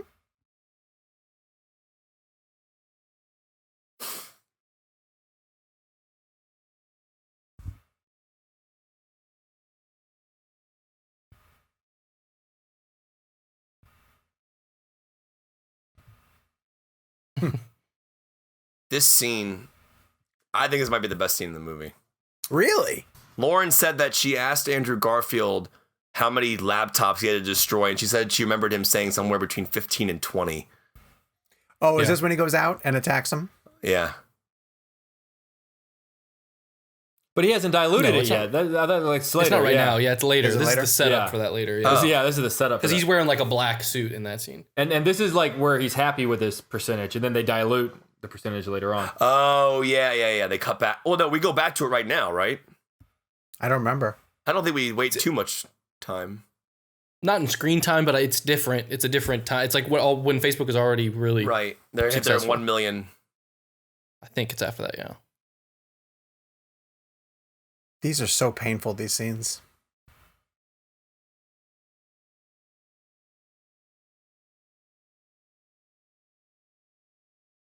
Oh, that line kills me. Oh.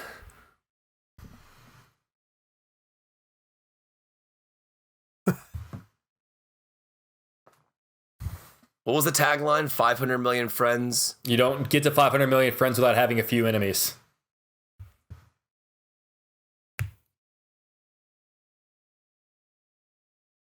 just I know it's obvious, but the obvious irony of the guy who created Facebook having no friends is just so it's just so weighted. Okay. So they have to do a follow-up to this, right? Like there's so much more material Not Fincher though. I don't want Fincher to touch anything. Oh, absolutely. No, I don't want anyone to do it but Fincher. I don't want a sequel. I just think that there's been so much that has happened since then that I just think it wouldn't be interesting. If for you a get sequel. But what's the story? Like this story it's about Facebook, but he roots it in two friends. Yeah. This movie's one perfect. betrays the you want other. a sequel to It's it? these very like Greek kind of storylines. So what's the story? If you get into it now, because it's so public, like does it just kind of turn into one of those? And do you make it meta where like he now has to deal with the fact that a movie is out about him? There's a movie about him. Did you know? And there's a sequel to the novel Forrest Gump, in which Forrest has to deal with the fact that there's a movie about him, and he like goes and meets Tom Hanks. It's a whole. It's a very stop. meta. Really? Awesome. Yeah. Ew. That's a thing? That's a thing. I kind of like that. Like it came out later?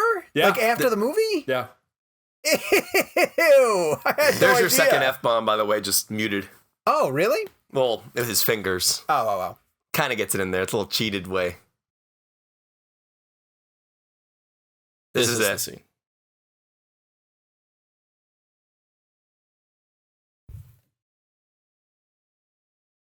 So how can they use the font and the graphic and the Facebook stuff? Isn't that like without getting Facebook's permission? Are they able to do that? I think it's fair use. Okay.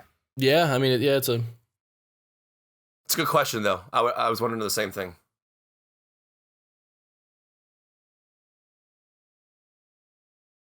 This is probably the best. Yeah, it probably is the best scene in the movie. It's so fantastic. It's just because the screenplay expertly tightens screws, and this is finally the release. The way Timberlake puts down his coffee there is perfect. He's like, I know what's about to happen. This guy's perfect for this role. Just a perfect like guy. He's just slimy. Oh, he looks so damaged. Look how red his eyes are. This is my wife Lauren's favorite scene. I say wife, you guys know who she is, but anybody listening. I love how they Lauren? cut outside the conference room so you can't even hear him. You can't hear what's going on. That's the best shot right there. That shot is so incredible. You know what this is? I think that's a match cut back to the dance earlier, but now he's serious.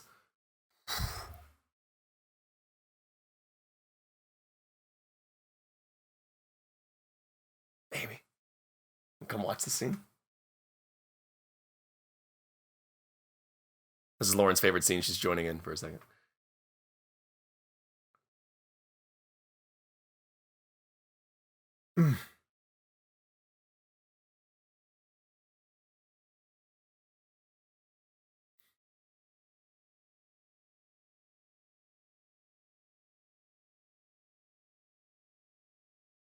Oh, the beat of the score. Wait, is that bad? That's your climax right there. The way when he sets that little piano piece up in the beginning of the film and then hits you with it right there. Yeah. That's the payoff. That's the payoff. I have shiver. The hair on my arms is standing up right now. Look at the goosebumps on my arms.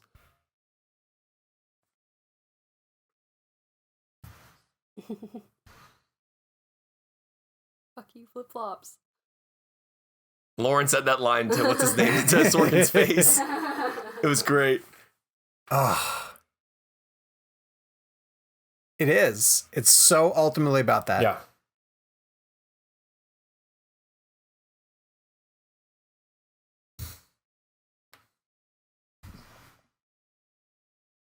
The point.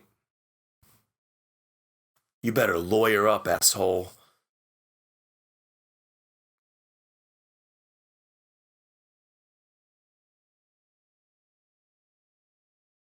Ugh.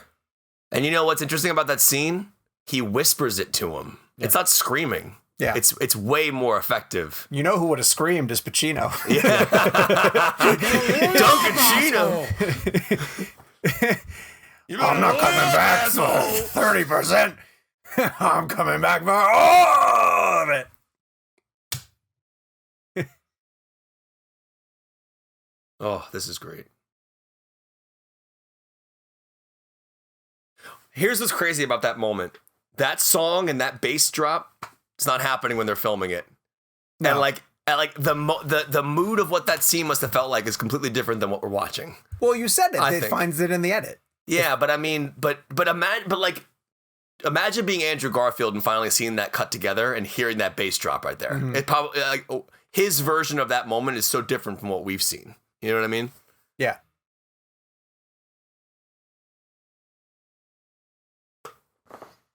Do you think it really happened this way? Like, did they crossed 1 million at that moment? Yeah. No. Yeah, that's probably dramatic effect. That's way too good. Yeah. It's too perfect. Yeah. Can I say this? And I truly mean this. I think Timberlake disappears in this movie. I don't see him. Yeah. I keep forgetting it's him, to be honest. I can see that for sure. He's good in this. Very good in this. He's in it enough too. Like if he had 5 minutes of screen time, it'd be jarring. He's in it perfectly enough.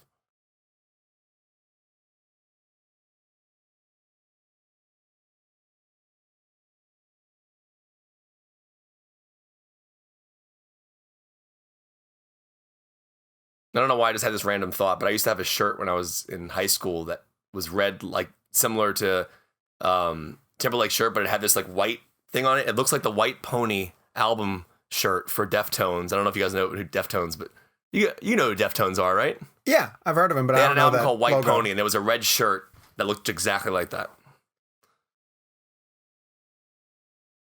He's wearing an Arm & Hammer shirt. Did you see that there? It's probably an Army. It's an Army Hammer. Wow. I just noticed that for the first time, actually. That's because Army Hammer's grandfather owns that company, right? Does he really? Yeah, Arm & Hammer. Yeah, I think he's from like the Hammer. He's like from Millionaires. Very wealthy. He's the Hammer of Army Hammer. I think so. Hammer? Yeah, and I think that's why Zuckerberg's wearing that shirt there for sure. Now that's a great stitch. That's a really good stitch.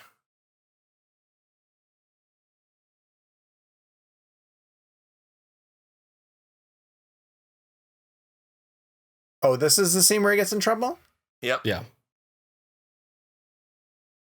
See, I did a revisit on this a week ago, but I didn't get all the way through it. So now I'm into Uncharted territory. I forget a lot of this we don't stuff. have much left, right? No, this is the very end. See, that sucks, because this is a movie that I literally would sit here for another 2 hours and just watch this story play out. I also love the use of the cops' lights in this scene. Just the way the light looks with the way that it's shot. It's like, do you know what that reminds me of? Is Soderbergh. It reminds me a little bit of Magic Mike. Yes. And Soderbergh shoots in natural lighting like that. Yeah, like I can see a scene in Magic Mike if they're coming in as cops, as like strippers, and they have. Yeah, that's a good point. Well, Soderbergh shoots digitally too, so they do have a very similar palette. But dude, how many conversations have we been having on the show lately about lighting with directors? You don't think how much goes into. Yeah. We've learned a lot about lighting. A ton. This or lack thereof. I'll tell you right now, I think the best compliment you can give this movie is that it all feels like natural light. Yeah. Every bit of it feels like natural light, and I guarantee you it's not. Like that light there without the shade on it, I guarantee that was placed there purposely to light the scene, but it works. It's a dormitory, right, or a house. Mm-hmm. That's such a deliberate choice. Yeah, it's not mine. It's on his hands.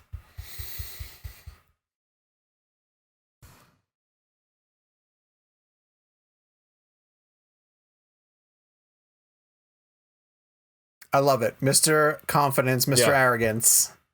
Oh, he's down to just groveling. Yep. Like his EpiPen and his inhaler because he's still just a nerd. Honestly, that's a great point, Gabe. This is the scene that strips away every bit of who Sean Parker is.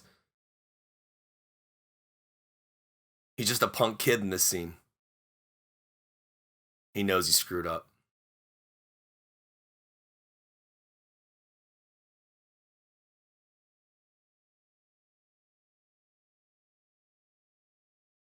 Look how swollen his eyes are. Yeah, I was wondering why that was. Who's another famous musician who you don't think disappears as thoroughly into a part. Can you think of other musicians who've tried their hand at acting who Gaga? don't disappear? Well, see, I kind of disappeared. argue that she did disappear into that I thought part. so too. That she did not? She did. No, I think she did. Oh, I think she did too. You're asking who did not I'm asking the disappear? opposite. Yeah, who someone did who's not? so famous that you can't ever stop okay. thinking that How they're about that Britney famous. Spears and Crossroads? Yeah, that was always Britney Spears. No, you're right. I think you're right with that. I love this. I love the way he does that. He's so paranoid. Oh God, he's so good in that. He's amazing in this. He should have gotten an Oscar nomination. He and Andrew Garfield should have gotten Oscar nominations. And neither of them did, Neither of them did. but Eisenberg did. Eisenberg did, yes. Okay, but lost to Colin Firth. Yeah, the King's Speech. Weirdly enough, when I look at this movie, I don't think of Zuckerberg as the star or the lead. I think it's a very ensemble piece. It is. Yeah, It is. But it's about the for sure. role, right? Like they call an actor in a leading role. And I think Sure. it's like the Yeah. role of Zuckerberg is the leading role. Why do you think Fincher and Sorkin gave Rashida Jones the last line? I don't know. I think it's a bold choice. I love the choice. I just wonder why. Well, what I love more than the line is the last thing that he's doing before it cuts to black, and he's checking. He adds Refresh. Rooney, and Yeah, it he's all a ties back to this was because of a girl, like $1 billion, world-changing, lifestyle, social-changing thing was because of a girl. Yes. It's basically the dramatic version of what Stan Lee tells to Jason Lee in Mallrats, that everything I did for comics was just for because I'm for a girl. Yeah, it's the social version of Helen of Troy. Like an entire war happens because of a woman. Like this is Okay, but do you think this is true? Do you think is that accurate? Is there a Rooney Mara character? I think there's sure. a Rooney Mara in all of our lives. Oh, now you're getting really deep. I mean, come on. Like, every ounce of success you have, you're telling me there isn't one person out there that you kind of hope knows that you're this successful? I would like Rooney Mara to be the Rooney Mara of my of this story. Can she somehow be the Rooney Mara of the story? She comes from billionaires, right? She does. Oh my I God, yes, yes. What do you think Rooney Mara and the Joaquin Steelers Phoenix have and been the doing the Jets? entire The time? Steelers and the Giants, Giants, are the that's right. owners. What, Kev? What Sorry. do you think? What I was saying, what do you think Joaquin Phoenix and Rooney Mara have been doing the whole quarantine? Eating that'd be veggie a whole patties. reality Eating vegetables? Yes. Eating vegetable. Watching Joker over and over again. All right, that cup of coffee he has is deliberate. What's on that? It's some kind of like graphic. They chose not to use a normal cup.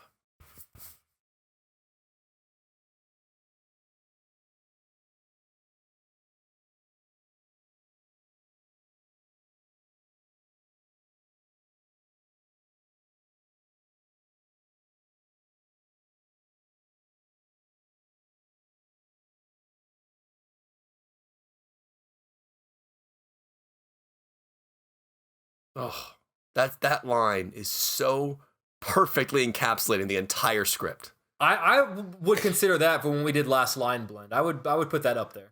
Whew. Does that tie all the key characters? Like Eduardo's not a businessman, he just Right, tries so hard to be, but he interesting, fucks yeah. up his own business. Parker's not the swab. this Parker Yeah, guy, yeah. He's just a nerd. Yeah, like That's interesting. Great point. It's a great point. and think about the way that people use Facebook, the way that it's all just a facade Yeah. of like it's your Yeah, best that's version a or whatever. Great You know, like point. Random question. Do you think that photo of Rooney Mara was a real photo that she had just given them, or do you think she took it for a Facebook style shot? I Oh, think that's it's interesting. Yeah, I bet it's a real photo. Do you You think think Erica would have actually joined Facebook, or would she I was still just about just to like? ask you. I don't think she would. I think she would I stay don't think off she of would it have just out either. of, just out of spite. I mean, I know that it's become a massive global platform, but I think out of spite she would not join Right. it. Wait, does he end with a soundtrack song? Yeah, this is the Beatles. Yeah. 65. I like when they call him million Winklevie. dollars. The Winklevie. Just the Beatles. Knows that they didn't say they rode crew. Yes, it's the Beatles. I bet you that's probably just a normal party photo of her she gave to them. think about how many photos of Rooney Mara exist. Right?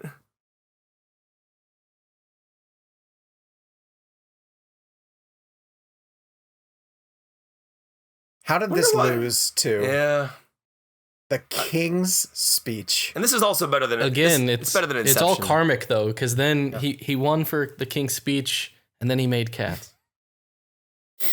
Look at the names of her. It all comes back around. Friend requests.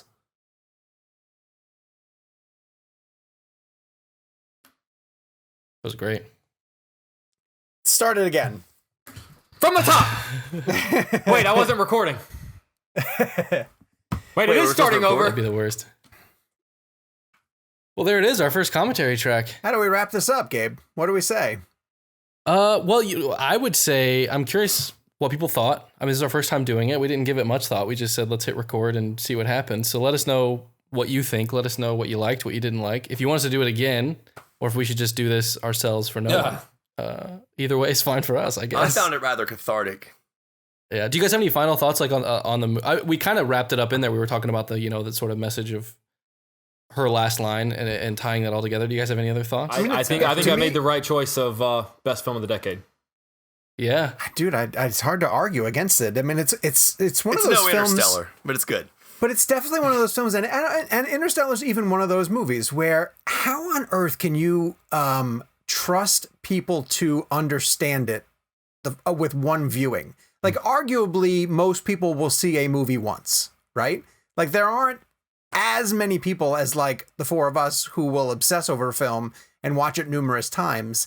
What does Fincher think about the popcorn-going Friday night audience that goes to see Social Network? I don't think he cares. Once? But I think it's almost like a good coach. It's like a good basketball coach. Like, you challenge your players to be better. You don't look at the skills that they have and adjust your playbook by that. You say, this is my playbook. If you can't match it, let's get better. But Fincher and Nolan are filmmakers who get to make smart films that reach global audiences. So, like, for example, Fincher, Gone Girl comes out and he makes it meticulously, and it still plays to a broad audience. It still hits that commercial success. Nolan does the exact same thing. Dark Knight is nothing more than Heat, but with a $200 million budget. And then at the same time, he's making a great film, but also a film that is digestible by everybody. Like, Gone Girl made a ton of money, as did Interstellar, as did Dunkirk and Dark Knight. Dunkirk making the money it made for a British war film in the middle of the summer and with American audiences is a testament to what Nolan does. He creates a I think you mentioned. I think the British War. I don't think that's as. I think that's a pretty. I don't think that's as like. No, I think that American audiences are just gonna watch a war. Right, but I think I think if you say it's a war film, it's a war film. If Nolan's name was not on Dunkirk, it would not have done that well. Sure. So, I mean, a lot of things would have been wrong about it if he hadn't made it. But for example, I think Social Network would have done just as fine if Fincher wasn't a name, in the sense of, like, people aren't seeing Social Network because David Fincher directed it. They're going to see the movie because it's a Facebook film. It's about Facebook. Dunkirk is being seen because it's Christopher Nolan, I think. I would argue they go for Nolan versus, like... but it's also... But I think it's also smartly a wartime action movie. Like, it's you can market it as we're going to go see a war movie. And those, I think, those have a baseline of success. But I guess Social Network, I think, would have done the exact money it did without presenting it as a David Fincher film. And I think Dunkirk would have done less without presenting it with Nolan's name. So, I think the selling point. Aaron Sorkin has something coming up called The Trial of the Chicago 7. Yes. He directed it, I think. Is this a theatrical movie? Or is it going to streaming? It's got Eddie Redmayne, Sacha Baron These days, Cohen, I never know. Jeremy Strong, Mark Rylance, Joseph Gordon-Levitt. It's got a great cast to it. Yeah, they've been Frank shooting Langella's in it. Oh, have they really? Yeah. part of the reason why this movie works as well as it does, of course, is Fincher, but it's Sorkin's screenplay as well, too. And it's, I would imagine it's not going to streaming because it's Amblin, but, Oh, interesting. I don't know. Yeah. Fincher's next movie is going to streaming. Mank? It's going to streaming? Well, What? I mean, it's a Netflix right? movie. Yeah. Oh, okay. But hopefully maybe like a Cuarón or Scorsese, he'll argue for theatrical. It'll get its like week and a half or 2-3 weeks in Landmark or other non-AMC or Universal places. Hey, by that time, AMC might need every movie it can get its hands joke. on. they may be begging Fincher to put it in theaters. So, all right, let's wrap it up. Thank you very much, everybody, for tuning in to our first audio commentary and video commentary to one of our favorite movies. Oh, God, we were on video this whole time? This whole time, yes. Oh, no. Hopefully you guys enjoyed it. Please let us know through the various ways of communicating with us. Emails, ReelBlend at CinemaBlend.com. You can go to the Twitter feed at ReelBlend. Of course, you can hit us up on social media, like I said. I don't know. How else can they communicate with us? Smoke That's signals? it. Social media, Email, social media. Those are all you need. That covers all the bases. And if you guys... We have a page on Facebook. If you got, yeah, we do a community page. That's right. So if you guys enjoyed this, we'll put another poll back up if we get a good response to this, and we'll decide what our next movie is going to be. Oh, Jake, you brought up a good point. The ones that also received votes should still stay in contention. Like So you just you get a new pick. New I And would it like is to do Road to it Perdition is because May I haven't seen it. 1st, so a lot of movies were added to Netflix. So you have more to choose from. Hold on a second. yes. I didn't know this. What? You haven't seen Road to No, Perdition? no. I'm sorry. I have seen it. I would like to revisit it. Okay. I haven't seen it in a Okay. very long time. Okay. I think I only yeah. saw it That's the one different. time in theaters when it came out. That's fair. Which is almost 20 Yeah, years I don't ago. think I've seen it. Yeah, I don't think I've seen it since. So I would kind of love to catch Yeah, up with for it. that long. So maybe we do I've that been one next. seeing, since they put it on Netflix, I've been seeing a lot of people tweet that they are in the same boat as you and also revisiting it. And it's nice to see people sort of this newfound love. Who was it? The other day, someone asked me, have I ever seen Road to Perdition? And I was like, yeah, I have. Oh, I've that's seen cute. it. That's really cute. So anyway, thank you guys so much for tuning in to this first DVD commentary for Social Network. And say goodbye, boys, I guess. Goodbye, boys, Dunkirk. I guess. Goodbye. Dunkirk, yeah. Boys, I guess. Dunkirk. Social Network. Dunkirk.